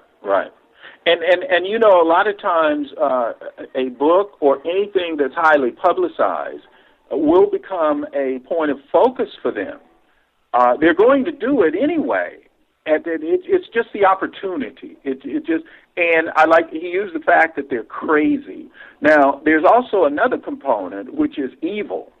Okay, some people are crazy and or evil. And that's the ultimate narcissism, is to take someone else's life, not in a self-defense setting. Would you agree with that, Brian? Oh, yes. Yeah. So I think he's right on that. And you recall the lady that she was an actress, I forget her name, and they used to publish people's, you could get people's name and addresses real easily. And maybe you can still do it today, but it's a little bit more work. You could get it from the post office. And she was an actress, and he went to the door and rang the doorbell, and when she opened, he shot her in the chest. Do you recall that? That was here in Was that Star 80? Was that the basis of the movie Star 80 a long time ago? I never saw Star 80. The basis of the movie Star 80, which also very vicious, by the way. Don't see it. Star 80 was Dorothy Stratton, the porn star, who was murdered by her Jewish boyfriend. I wish Jewish producer were here to mention that so he could hear me say that. I think he's here. He's here. They said that was Rebecca Schaefer. Rebecca Schaefer or something? I don't know. Anyway, sorry. Go ahead. Yeah. Oh, Rebecca Schaefer was also Jewish, yeah. She was murdered by that nutcase. And she was... yeah, that was her. That was her. Yeah.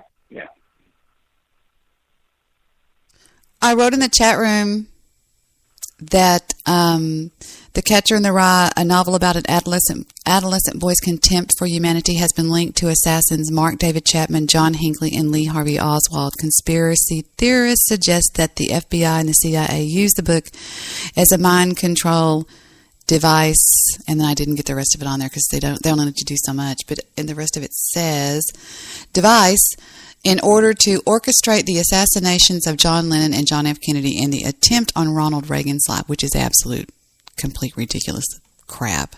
But anyway, so yeah. Anyway, just thought I'd throw that out there. All that stuff, I don't believe. And the same thing with the Kennedy assassination. I believe Lee Harvey Oswald acted alone, and all these conspiracy theories that people use mind control and other things like that, just complete nonsense. Okay, well, if that's the case in the Kennedy, can you hear me? Yes. If that's the case in the Kennedy assassination, which, well, why would they seal the records for 50 years? I have something interesting to say from the chat room on Spreaker.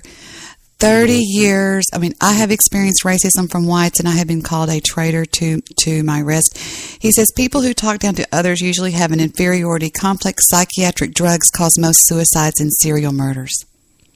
That's from the crazy old man. He's real smart, though. Go ahead.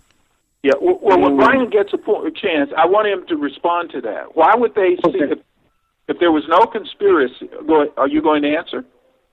I will. Yes, I will answer that. Okay, great.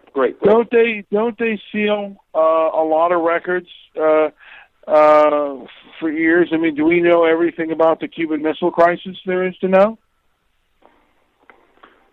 Well, why are you comparing those two? If it was transparent and as they say it was, why isn't it open to the American citizens' review?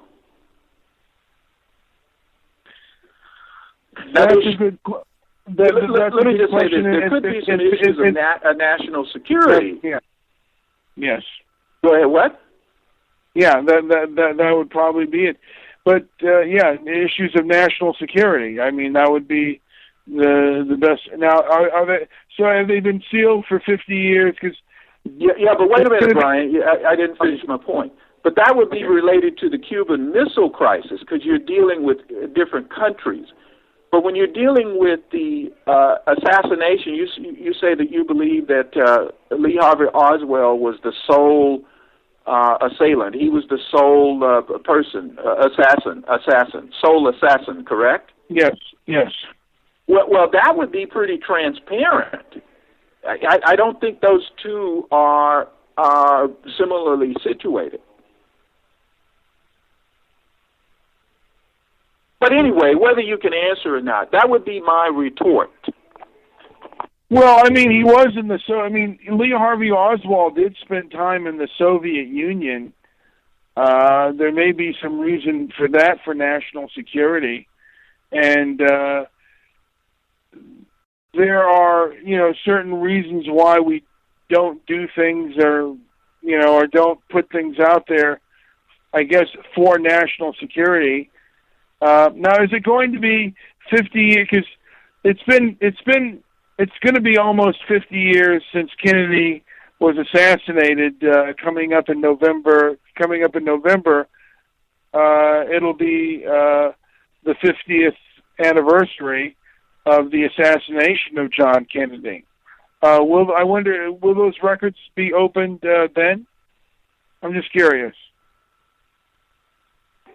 I don't know. I had heard that they were sealed for 50 years, but I find it difficult to believe that one person could have pulled that off. Exactly. Particularly, I know a little bit, I was trained in weaponry, and for the back of his head to be blown off, and you know about the trajectory of bullets, ballistics. Have you ever watched the Magruder film? The Magruder film? I'm sorry, what? Have y'all ever watched the Magruder film in slow motion?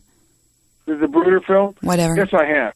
Yeah. It's obviously, it comes from, it hits him in the throat, and then it hits him, pow, in the back of his head and blows the back of his head off, and then doesn't it hit him, there's a third one that hits him back in the front of his head, right? Is that right? Yeah, I think the bullet that hits him in the forehead and blows off the back of his head. Because the way a bullet works, when it enters the body, it has a very small opening, and then it expands. So that would speak to the bullet entering the front. And it couldn't have been just one bullet. One bullet could not have taken all of the... That just defies the law of physics. But I don't want to rehash that, but those would be some of my concerns. And then they killed him. Why would they kill Oswald? Why wouldn't they allow him to stand trial? Well, because from what I've learned, my brother did his college thesis on it.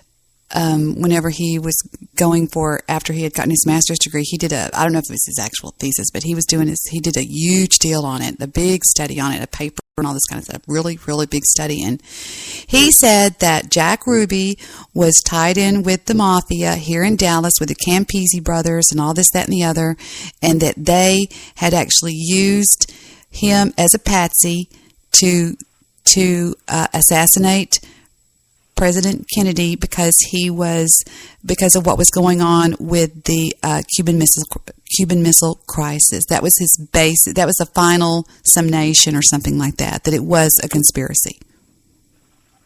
Yeah, that would directly. Brian, do you understand what she just said? I don't know if you give credence. Yeah, no. I mean, I've heard that, and you know what? I don't have enough information to fight you on that. I just, I don't know.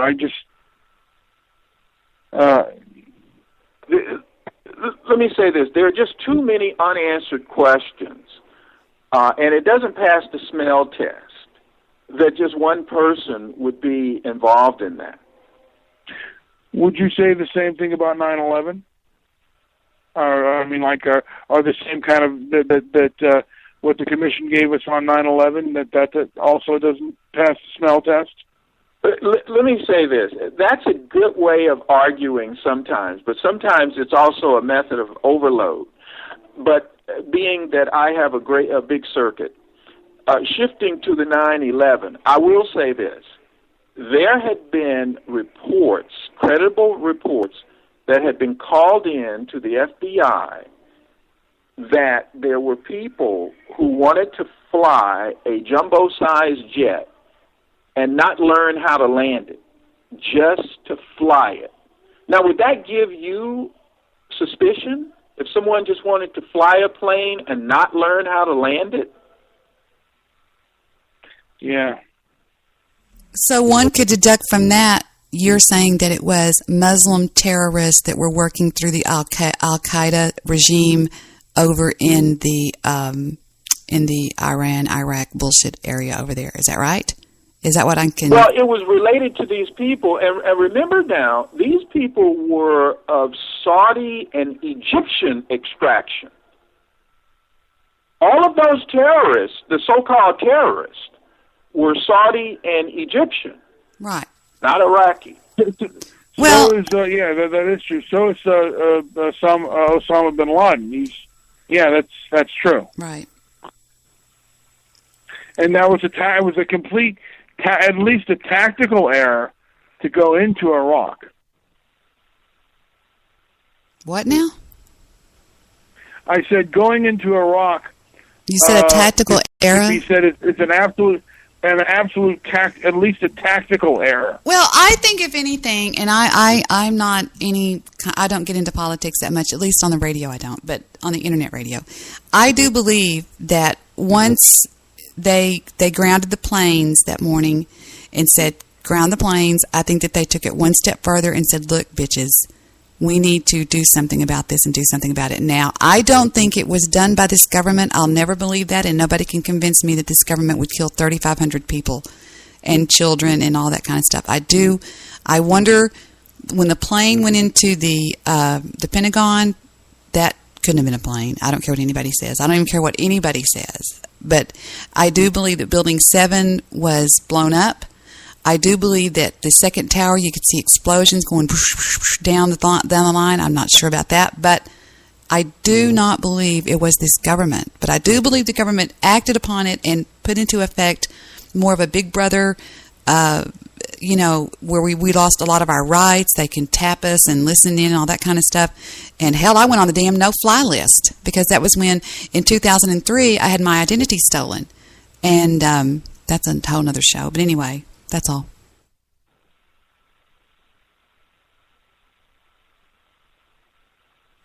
Over. Okay. Sorry. Okay. Do you agree, disagree, well put, whatever? Atta girl, Debbie, what? If I don't speak, I get in trouble from Victor. He said, why did you just sit there the whole damn time and then say a damn thing? and then you get off the show and you've got all these important things to say that make all this kind of sense. And I'm like, so I have to speak up from now on, even if I just bloviate and interrupt. So, sorry. What about what I said? That is an interesting point. But I forget his name, but he's the number one skeptic. And he said, is it really, believable that our government or anybody would put those who believe our government did it? Is it believable that they would put strap bombs to a building, believing that a jet would fly into it? Would our government really work that way? And that we knew for a fact that people would fly into a plane killing themselves. Oh, I believe those idiots over there, and I'm sorry if I'm insulting anybody in the audience, but those mullets over there that, for Allah, where they cut people's heads off all the time on YouTube videos and stuff like that, I think those guys would do anything. I think they look forward. No, I think they would, but people who say, our government had a hand in it, no way, that it was an inside job. No. Seems to me, that we would work with people that are suicidal. I just don't believe that we could go into Iraq or Iran. I just don't believe that. That to me is something rather far-fetched. Victor I could be wrong. Victor said something to me recently that I thought was interesting. He read somewhere when he was somewhere waiting on something. I think he was on an airplane actually, and he read that the Marines that went in and supposedly took out Saddam Hussein are actually on the witness protection program right now. Have y'all heard about that? Because they, for some reason, I don't remember if that was exactly what he said, but have y'all heard about any of that, or no? Yes? I've heard something of that nature. Oh, here he comes now. Uh-oh. He said, shut up. Sorry. Scratch that. I can't say that. They got killed. What's that? They got killed? Yeah, they got killed in a mission after that. They did? Oh, they got killed in a mission after that, Victor said. I don't know. He told me to shut up, not to talk about it. I'm sorry. He said not to talk about it. Obviously, he knows somebody that told him something. I heard about, here's another conspiracy theory. The second fight between Muhammad Ali and Sonny Liston was completely fixed, and people think it was because of a betting coup, but they actually wanted Ali to be champion because he was a bigger draw, and the entertainment factor that he brought was a much bigger draw than Sonny Liston. I don't know if anyone had any comment on that.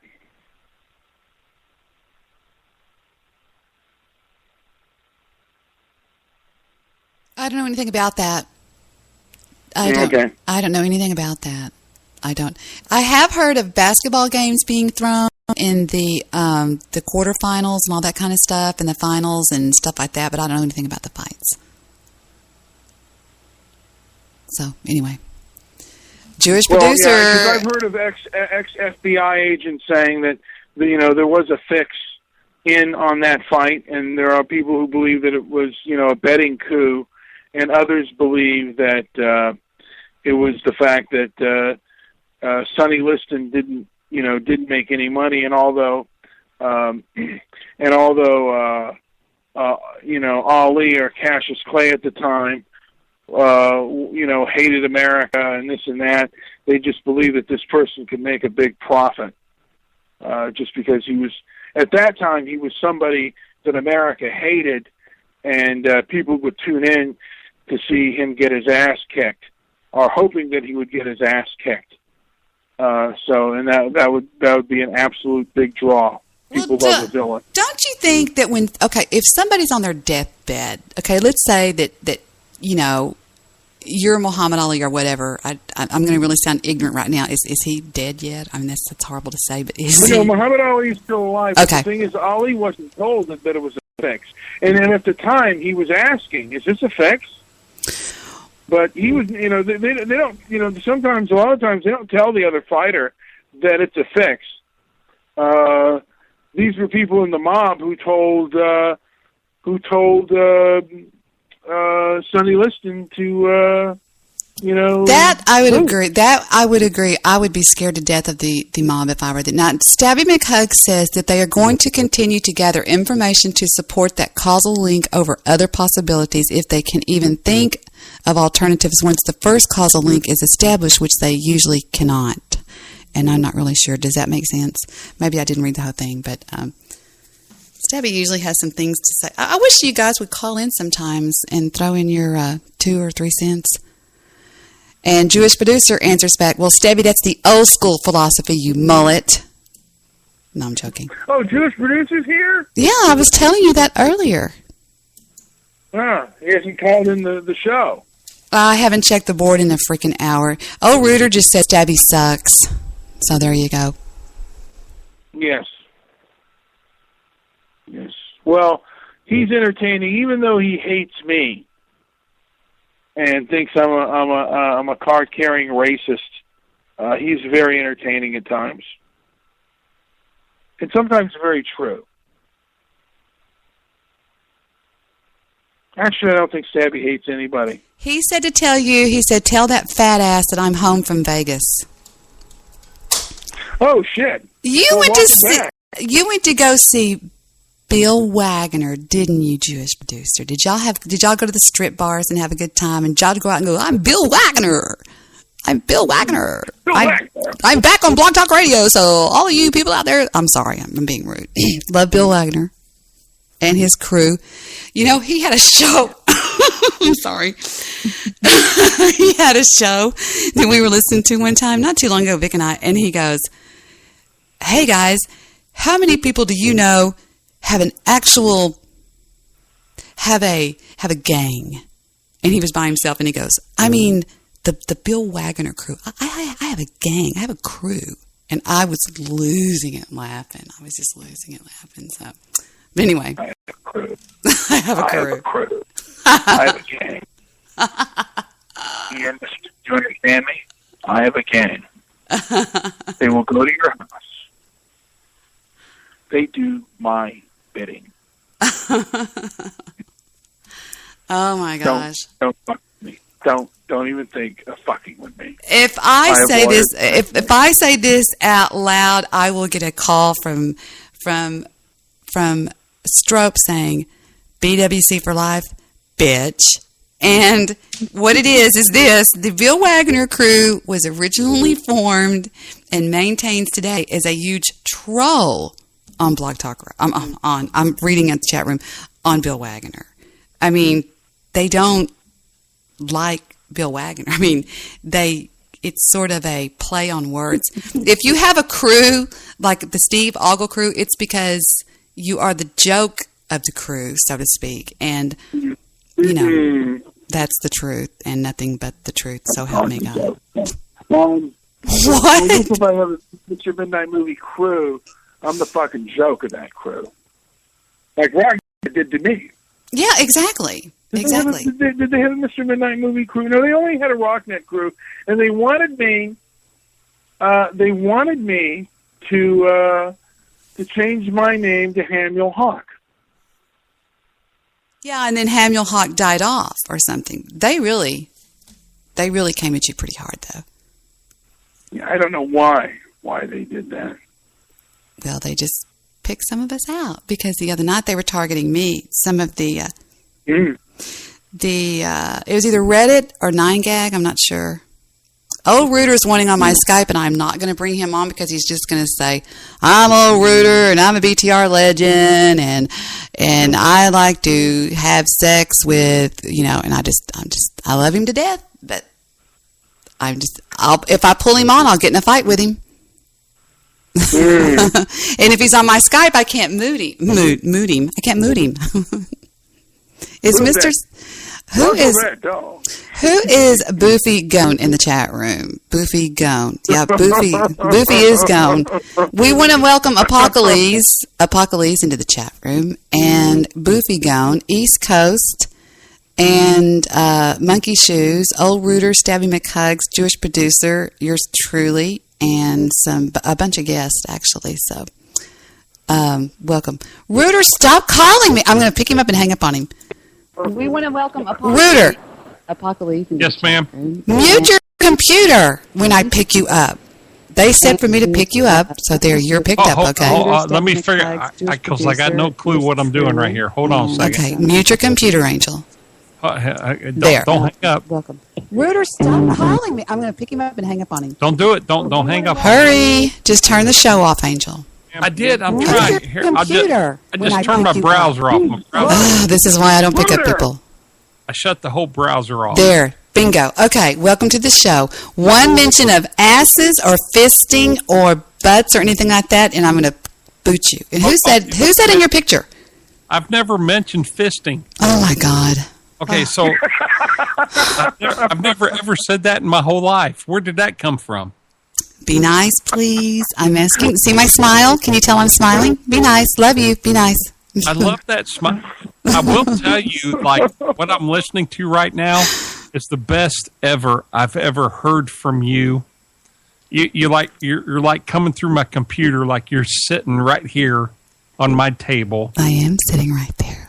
I know, with both your knees over my shoulders. Stop. See, look at him. He does it every time. It's like, I didn't say anything about this is why we can't have nice things. This is why we can't go out. This is it. Right there. See? Right there. Alpha Dog in the Skype chat room says, Debbie, do me a favor and YouTube General Wellesley Clark. Wars were planned. Syria and 6 others. Interesting. Really? Okay. Alpha Dog is like this super smart guy. I know, yeah. Everybody's super smart compared to me, Debbie. Start the whining, and that's another reason to be... Oh, no. The only smart thing I ever did was drive down to Fort Worth and pick up Here we go. It cost $200, and then I got my phone number changed. Okay, I know. I did! Oh, my God. Cut off, Debbie. I'm poor. I'm sorry. Anyway, so we were... Do you know anything about Sonny Liston throwing the fight with Muhammad or... Sonny Liston did not throw that fight. There you go, Brian. I will tell. Listen, straight up. What are you talking about? No, me and my wife, old Scooter. I'm old Rooter. She's a Scooter. We are boxing judges, certified. If you were to like click clack, they are. You are. They really are. He's not lying. Game. What? Okay. I actually watched that fight. That's like one of the tests that we have to go through to get like our credentials. Just for like beginners, we have to watch like the Sonny Liston Muhammad Ali fight. Ali snaked that fucker with a sneaky right, and he click-clocked him and ripped his jaw open with it because Ali got him with that right hand. It wasn't like a ghost thing. It wasn't like somebody said, Liston, dive so Ali will win and we'll make a bunch of money. That was a right hand. It was a legitimate right hand that like click-clocked that sumbitch. And he fell down. You know what? I think I don't know. I'm going to YouTube. I'm going to YouTube. Did Sonny Liston throw the fight? Yeah. The thing about YouTube and like a fight from 1964, that's when it was, right? Yeah, because you might throw me a little bit. But, yeah, you're looking at that fight, and you got like this 1964 camera technology, and you're trying to look at it and like clicking the frames and stuff on YouTube. It's not going to work. I'm telling you, Ali snuck one in there, and if there was ever a lucky punch, that is what you grade lucky punches with, is that one right there. That one right there is like 100. And anything below that is like you graded a negative. Anything above that, you grade it a positive. There's like a curve. You know, like when you went to college and they grade on a curve. There's the curve. Well, the thing is, old Rooter, he he was down, but he was able to get back up again. So I don't know anything about getting back up. I know Ali snaked him. He dropped, and he had a big old gash on his face afterwards. That's all I know about it.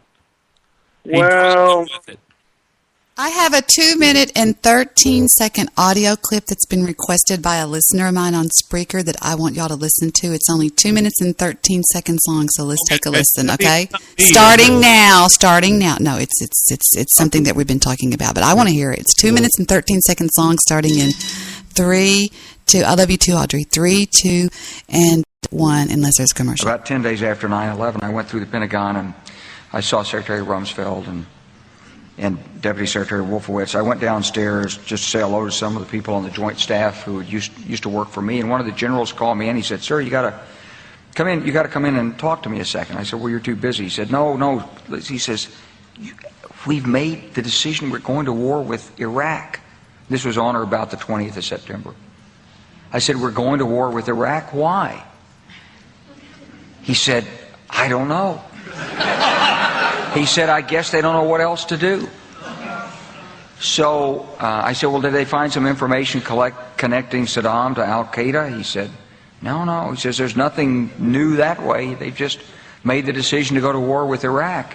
He said, "I guess it's like we don't know what to do about terrorists, but we've got a good military and we can take down governments." And he said, "I guess if the only tool you have is a hammer, every problem has to look like a nail." So I came back to see him a few weeks later, and by that time we were bombing in Afghanistan. I said, "Are we still going to war with Iraq?" And he said, "Oh, it's worse than that."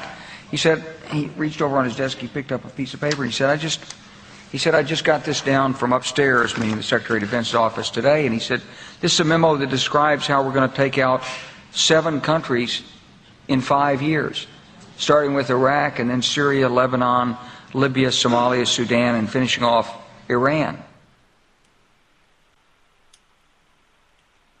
The truth is about the Middle East is, had there been no oil there, it would be like Africa. Nobody is threatening to intervene in Africa. The problem is the opposite. We keep asking for people to intervene and stop it. And there's no question that the presence of petroleum throughout the region has sparked great power involvement. Whether that was the specific motivation for the coup or not, I can't tell you, but there's always been this attitude that somehow we could intervene and use force in the region. And there you go. That was, sorry, I was eating some Triscuits. That was General Wesley Clark. What kind of Triscuits you eating? Mini Triscuits, just the plain, just the plain. Sorry. I really like the tomato ones. Those are cool as shit. I'm doing that on purpose. He ran for president, by the way. Oh, did he? Did. Who did? He did. General Wesley Clark. Wesley Clark? Yeah, there wasn't a chance because, I'll tell you what. This is from an old drunk fucking trailer truck park. How do you say trailer park there, Debbie? Trailer trash. Trailer park? You. Trailer trash. Double wide. Goddamn living son of a bitch. It's a professional. Why would anybody love, and honest to God, why would anybody love a professional political fuck to sit in the Congress or the House of Representatives for 20 plus years? What is going on in this son of a bitch? It's supposed to be like a representative of the country, and when the country changes, back in the 50s, we didn't like Elvis swinging his ass everywhere. Okay, so we got used to that. Now Miley Cyrus is up there getting a foam finger, rubbing her crotch with it. Okay, that's the thing now. So, I'm drunk. Yeah, y'all know what I'm saying. I'm sorry, Debbie. I didn't interrupt anybody, did I? I'm going to vote for you, old Rooter, for president. Mm-hmm. God, I wish to God I'd fix Social Security in about 10 minutes. You know what I do with Social Security, sir? I'm going to tell you right now. Yes. 62 years old. You're 62 years old. You collect Social Security. If you're not 62, you don't. Okay, there it is. Everybody paying in Social Security should know that when they get to 62, they get to collect a paycheck. Everybody paid in Social Security. I'm sorry. Exactly. So, listen, I'm drinking, but I got a good point here. Point number 2. If your mama died, this is the hard part.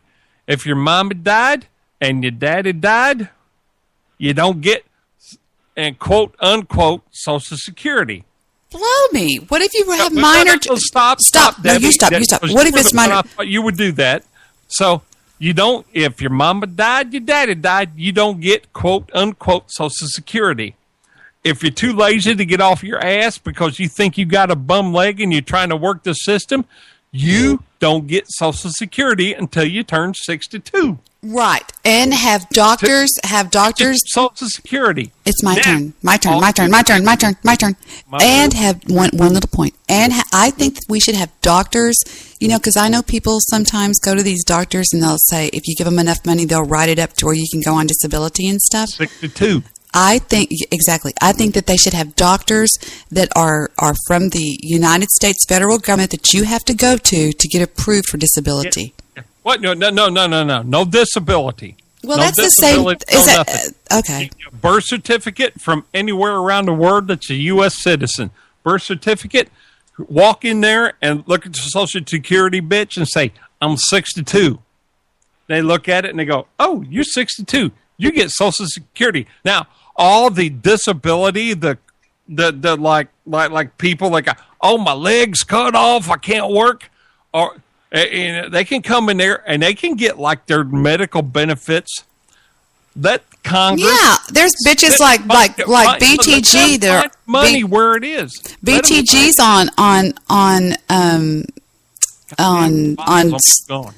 on disability for what is it? Crap. Was it fibromyalgia? Excuse me, I'm sorry. He ain't 62, he don't get it. I'm just telling you my solution. That's all I'm saying. Okay. If he ain't 62, you don't get quote unquote Social Security. What percent of people on Social Security are under the age of 62? Exactly. There's fucking people on Social Security fucking 14, 13, 12, 11, 15, 18 years old. They shouldn't be getting it. Are you saying, wait. But what percent is on that? Because isn't SSI something different? Reuter's talking about retire. Hold on, Reuter. Hang on. Let me say one thing. Reuter, let me say one thing. Yes, Reuter, you're talking about retirement. No, I ain't talking about retirement. Yes, you are. You're talking about Social Security retirement, right? No. That's two different things to me. That you got. Well, it's 62. That's retirement. Whenever Uncle Daddy Roosevelt started this shit, okay, it was for fucking old people. All right? That's it. Old people. That's it. No, nobody else. Nobody else. Old people. Old people has been 62 years old. You're old. Okay? You turn 62, you get to Social Security. All the young people pay into Social Security. Okay? So all the young people pay for everybody that's 62. 62. None of the young fucks, none of the it's going to sound crude, Debbie. I'm sorry. It's going to sound crude. It goes like, my mama died. I'm 10.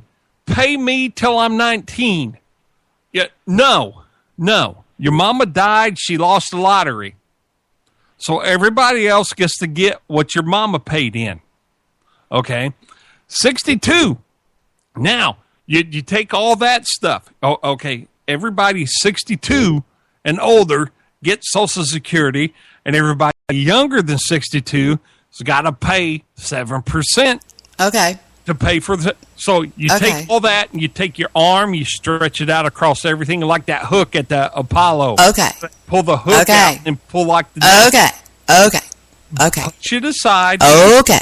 Now, stop. Hey, wait. We've got 27 minutes left, and you've been bloviating for 10 now, so hush. Wait a minute. What the hell is That's all I get. You got like Brother Man, like spewing all that stuff, and I'm talking like legit. Brother Man? Brother Man. Ruder, that's terrible. I wanted to hear what... I say the Brother Man. Can I just say one thing? Ruder. Can I say one thing? Can I talk to the Jew for 1 second? Hello, Jew. Welcome to the show. I'm sorry. I just wanted to say that. I have a question for Ruder. Are you required to have a Social Security number? Me personally? Anyone by law? No, I didn't hear it. Say that like real loud. Is anyone by law required to have a Social Security number? No, hold on. Now, I don't get into that technicality shit. I just know what's going on. Yeah, you have to have one to get a job for the taxes, for the W-2. Yeah, well, we're not. I'm not going through all that bullshit. 62, you got one, you get it. 62, what are you talking about, Ruder? I don't know. I think he's talking about retirement. Security office years ago. And Debbie, I asked the Mr. Sir Ruder, let him talk. Let him talk. Hold on, Debbie. Ruder, let him talk. There, go ahead. I'm sorry, sir. Go ahead. I'll tell you, Ruder is all agitated today. I went to the security office and I asked the man in charge. Well, we asked somebody else, but they went and they got whoever was the director who ran that particular office, and he clearly said that there was no law that required you to get a Social Security number, and moreover, the people who worked at Social Security, this was 12 years ago, they didn't pay into Social Security. People who work at Social Security, I think it's changed now, but back then, they didn't pay into Social Security. They had their own plan, their own private plan, just like a lot of cops and fire departments and whatnot. Dude. They're not part of Social Security. Dude, me and you are agreeing with each other. That's all I'm saying. It's like, fuck everybody else on quote. I don't want to do that because I got like a little bottle left. Old Screw's going to whip my ass because I'm drinking this whole thing tonight. But what's the point you're trying to make? Yeah. The point I'm trying to make is that 62, Social Security, park that motherfucker, and all the younger fucks that are like under 62 need to pay their 7% and pump it into Social Security. Everybody over 62. Why would you want somebody to pay into a loser? It's a loser no, because when the young fucks get 62, they're going to want them. They're going to want. They're never going to have somebody who's 20 years old. It's like the insurance. It's like why pay? Why do I got to pay like $200 to full coverage my fucking F-150? You know, why do I got to pay that? Because the insurance company will tell you. Wait, crazy old man. I need to know who he is so I don't be like mean to him because I love this guy. But Ruder, you have to learn how to let other people talk, Angel. You have to stop. You have to, Ruder, listen to me, Angel. You have to defer to the other person. Stop it. Always shut up when you tell me, Debbie. But Ruder, hush. Listen to me. Listen. Shh. Hang on. I gotta get to bed. Okay. Sounds like a puppy dog. Oh my goodness, it's hard work. But anyway. Go dick for her friggin' titties. What? Oh, Ruder, take it back. Take it back. Take it back. Take it back. Take it back. Take it back. Take it back. Take it back. You know it. Take it back. No, I'm talking nothing back. You know what you gotta tell Vic? What? Oh no. Fuck you, Vic. I knew that was coming. Hey, Deb, I'm going to bed. All right. Good night, Mr. Midnight Movie. Who is that? It's Mr. Midnight Movie. Me. It's me. Yeah, you're like Jewish producer's Uncle Maury. Oh yeah, Uncle Maury. Uncle Maury's on the phone. I had an Uncle Maury. Every Jew, I think. Oh, I'm sorry. It was an Uncle Morris, not an Uncle Maury. He almost sounds like Bill Wagner. I was like I every Jew has an Uncle Maury. I gotta Everybody go. says it. Where are you going? Debbie? Go to bed, Bye. He has to go to bed. He has to get up early. Debbie? Hush. He has to get up early. Stop it. I know a Jewish producer got to get up early. No, he doesn't. Anyway, so somebody in the chat room said, and I do know this is a fact. Hey, you've got the chat room open. Okay, one more interruption. You get a Social Security. I'm going to have to plug up my ears to say this. That's not a fact. You don't have You to get a Social Security number when you're born in the hospital. I can prove it. There, I got it out. The number is 5. The hospital doesn't have the right to apply for Social Security. They give you one. Sounds like they could. No, I'm wrong. You have to go file the birth certificate downtown, and that's when you get it. Downtown they try it. They try to force the parents to get them. So you don't have to do that? No. Well, you and I've talked about Social Security numbers before, and I think they're just a tattoo on us to My little boy don't have one. He sounds like Bill Wagner. Who the You fuck? are fixing to... Okay, that's it. I'm going to Skype and disconnecting you. Here I go. I'm going right now. Here I go. Up there. Well, I'll tell you... Oh, really? Stevie McHugh says his grandmother was 90 in 1990. So she was born in 1900. Interesting. Right? No, I'm being dumb. Is that right? Fucker. All right. You have said ass. You have said vagina. You have said all the things that I told you can't say. You've interrupted me 5 times. I couldn't say, please don't hang up on me, Debbie. You're the only one I'd like come on here to listen to. I'm the only one that'll let you on, and I don't know. I just can't imagine. I'll listen to on here. Everybody else, I will call shows, and they're like, hey, Rudy, you're on the air. And, is your name Debbie? And they'll look, no. And I'll hang up. Rudy, you know that thing we talk about sometimes? You're doing it. Muskrat. Muskrat. You know that other thing we talk about sometimes? I'm hanging up on you right now. No, I love you. That's the part where you don't do that because... I am. Here I go. Watch. 1, 2, 3. Here I go. Yes, I am. Yes, I am. Yes, please see. Debbie, please hold on. I hung up on him. I warned him. I did. He won't shut up. He'll pick back up. He's still on the call. He can just pick back up this phone anytime he wants to. But, so anyway, I'm glad you called in, Mr. One Angry Jew. Oh, you can pick back up. You can pick back up.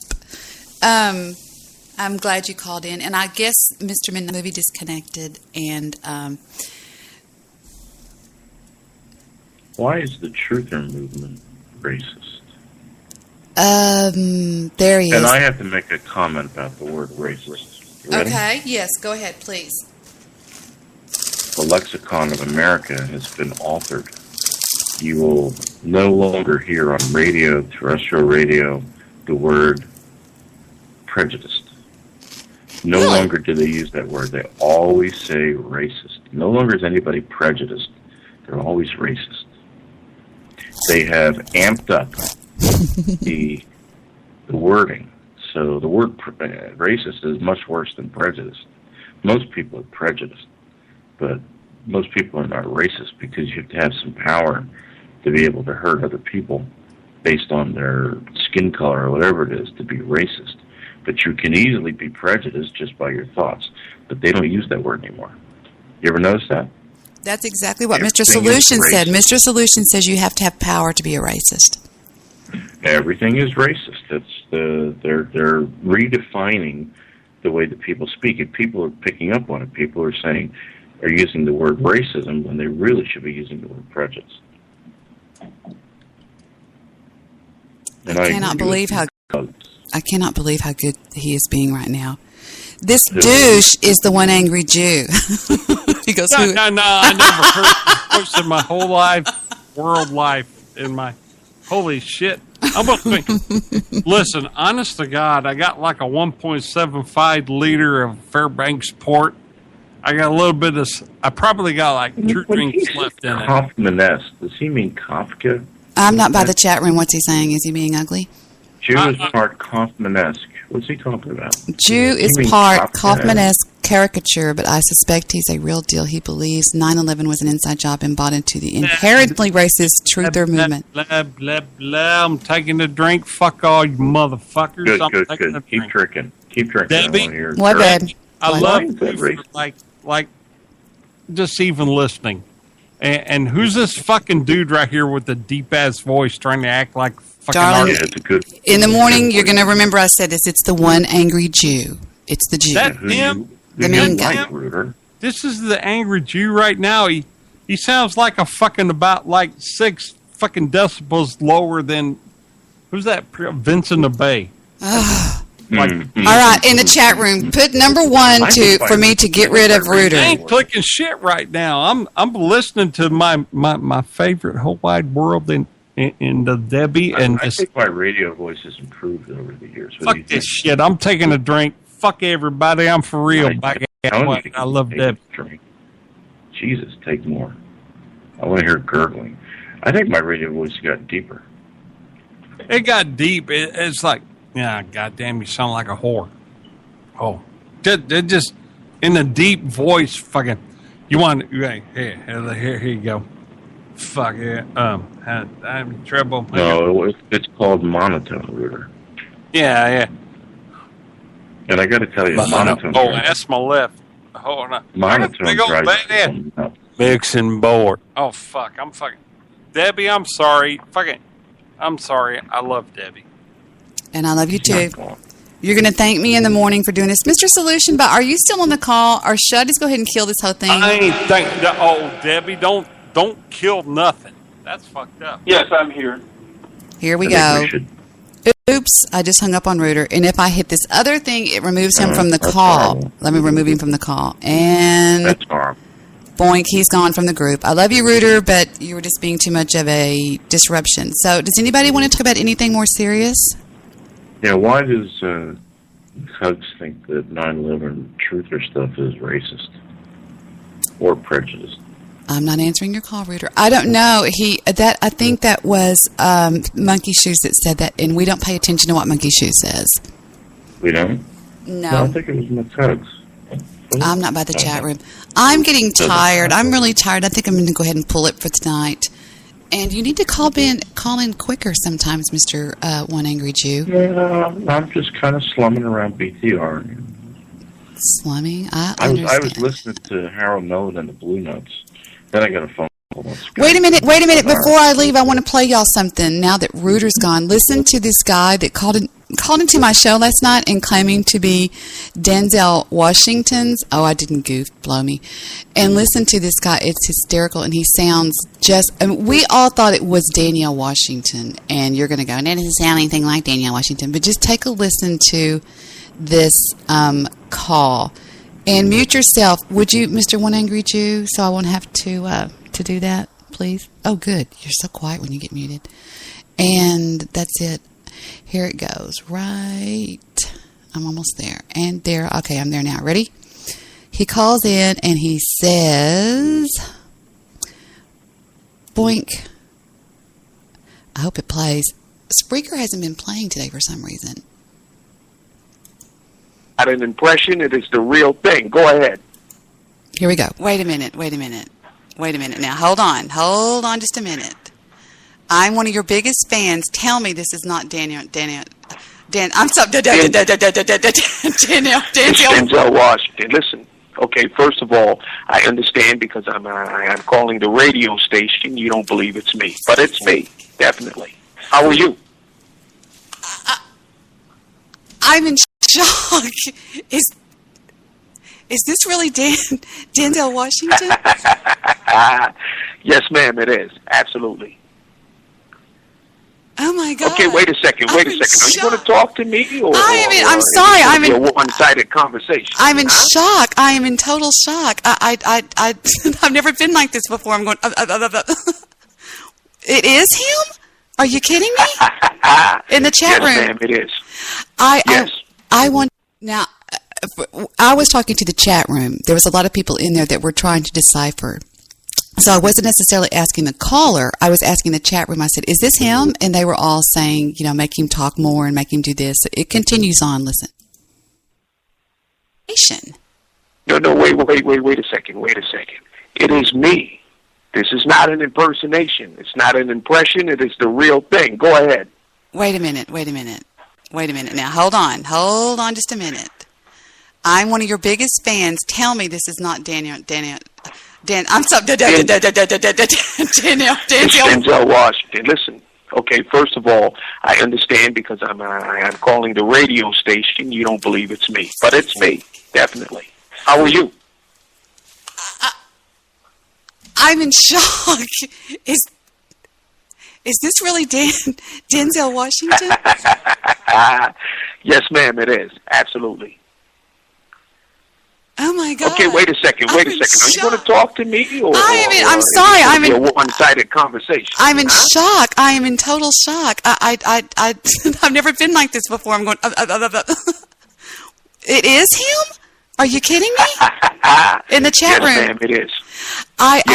I want you to know that. Listen to my voice quivering. I want you to know that I am one of your biggest fans of all time. I don't know what I like better. The Crimson Tide. I mean, the list goes on forever. Well, you know something. I call a lot of the radio shows on here because there are a lot of people who are doing radio, and they're not necessarily the people who've been doing it for years. You understand that? So I like to call in and give my 2 cents worth, if I can say that. Well, I can't even talk. The film Flight.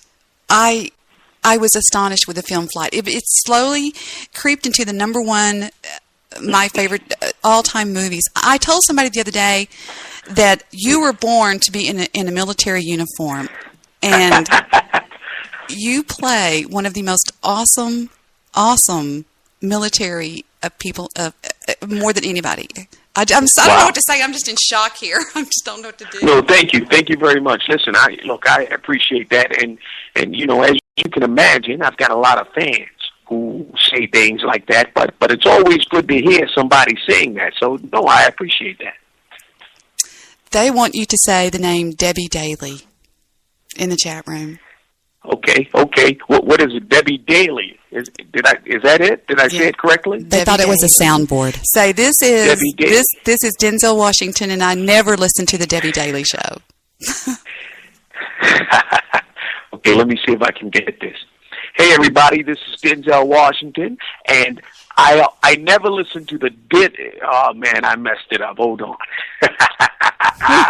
Hey everybody, this is Denzel Washington, and I never listened to the Debbie Daly show. There it is. Got it. Boom. Go ahead. Is it? Does everybody? I'm sorry. I'm just about to die. What is your most famous uncredited film role? Do you know what that is? Well, I like Training Day. Training Day was it was a little different type of film for me. Okay, because I never played a bad guy in the way that he was, and I've never been killed in a movie, so it was a little different for me. So I like Training Day. Yeah. Wow. Would you like me to do some lines from Training Day? That's what most people ask. Please do. Oh my God. And that's pretty much the end of it. I mean, it was later confirmed that it was not Denzel Washington, but the people in the chat room were in consensus. They were going, it's him. It's not. They were going, it's not a soundboard. Yeah, but that wasn't him. No. It was confirmed that it wasn't him, but he did do a damn good Denzel Washington. I'll tell you that. Yeah, he does it. You could tell that he probably works on it, but that wasn't him. No. I said it was confirmed about 5 minutes later in the conversation that it wasn't. It was a person that was calling in to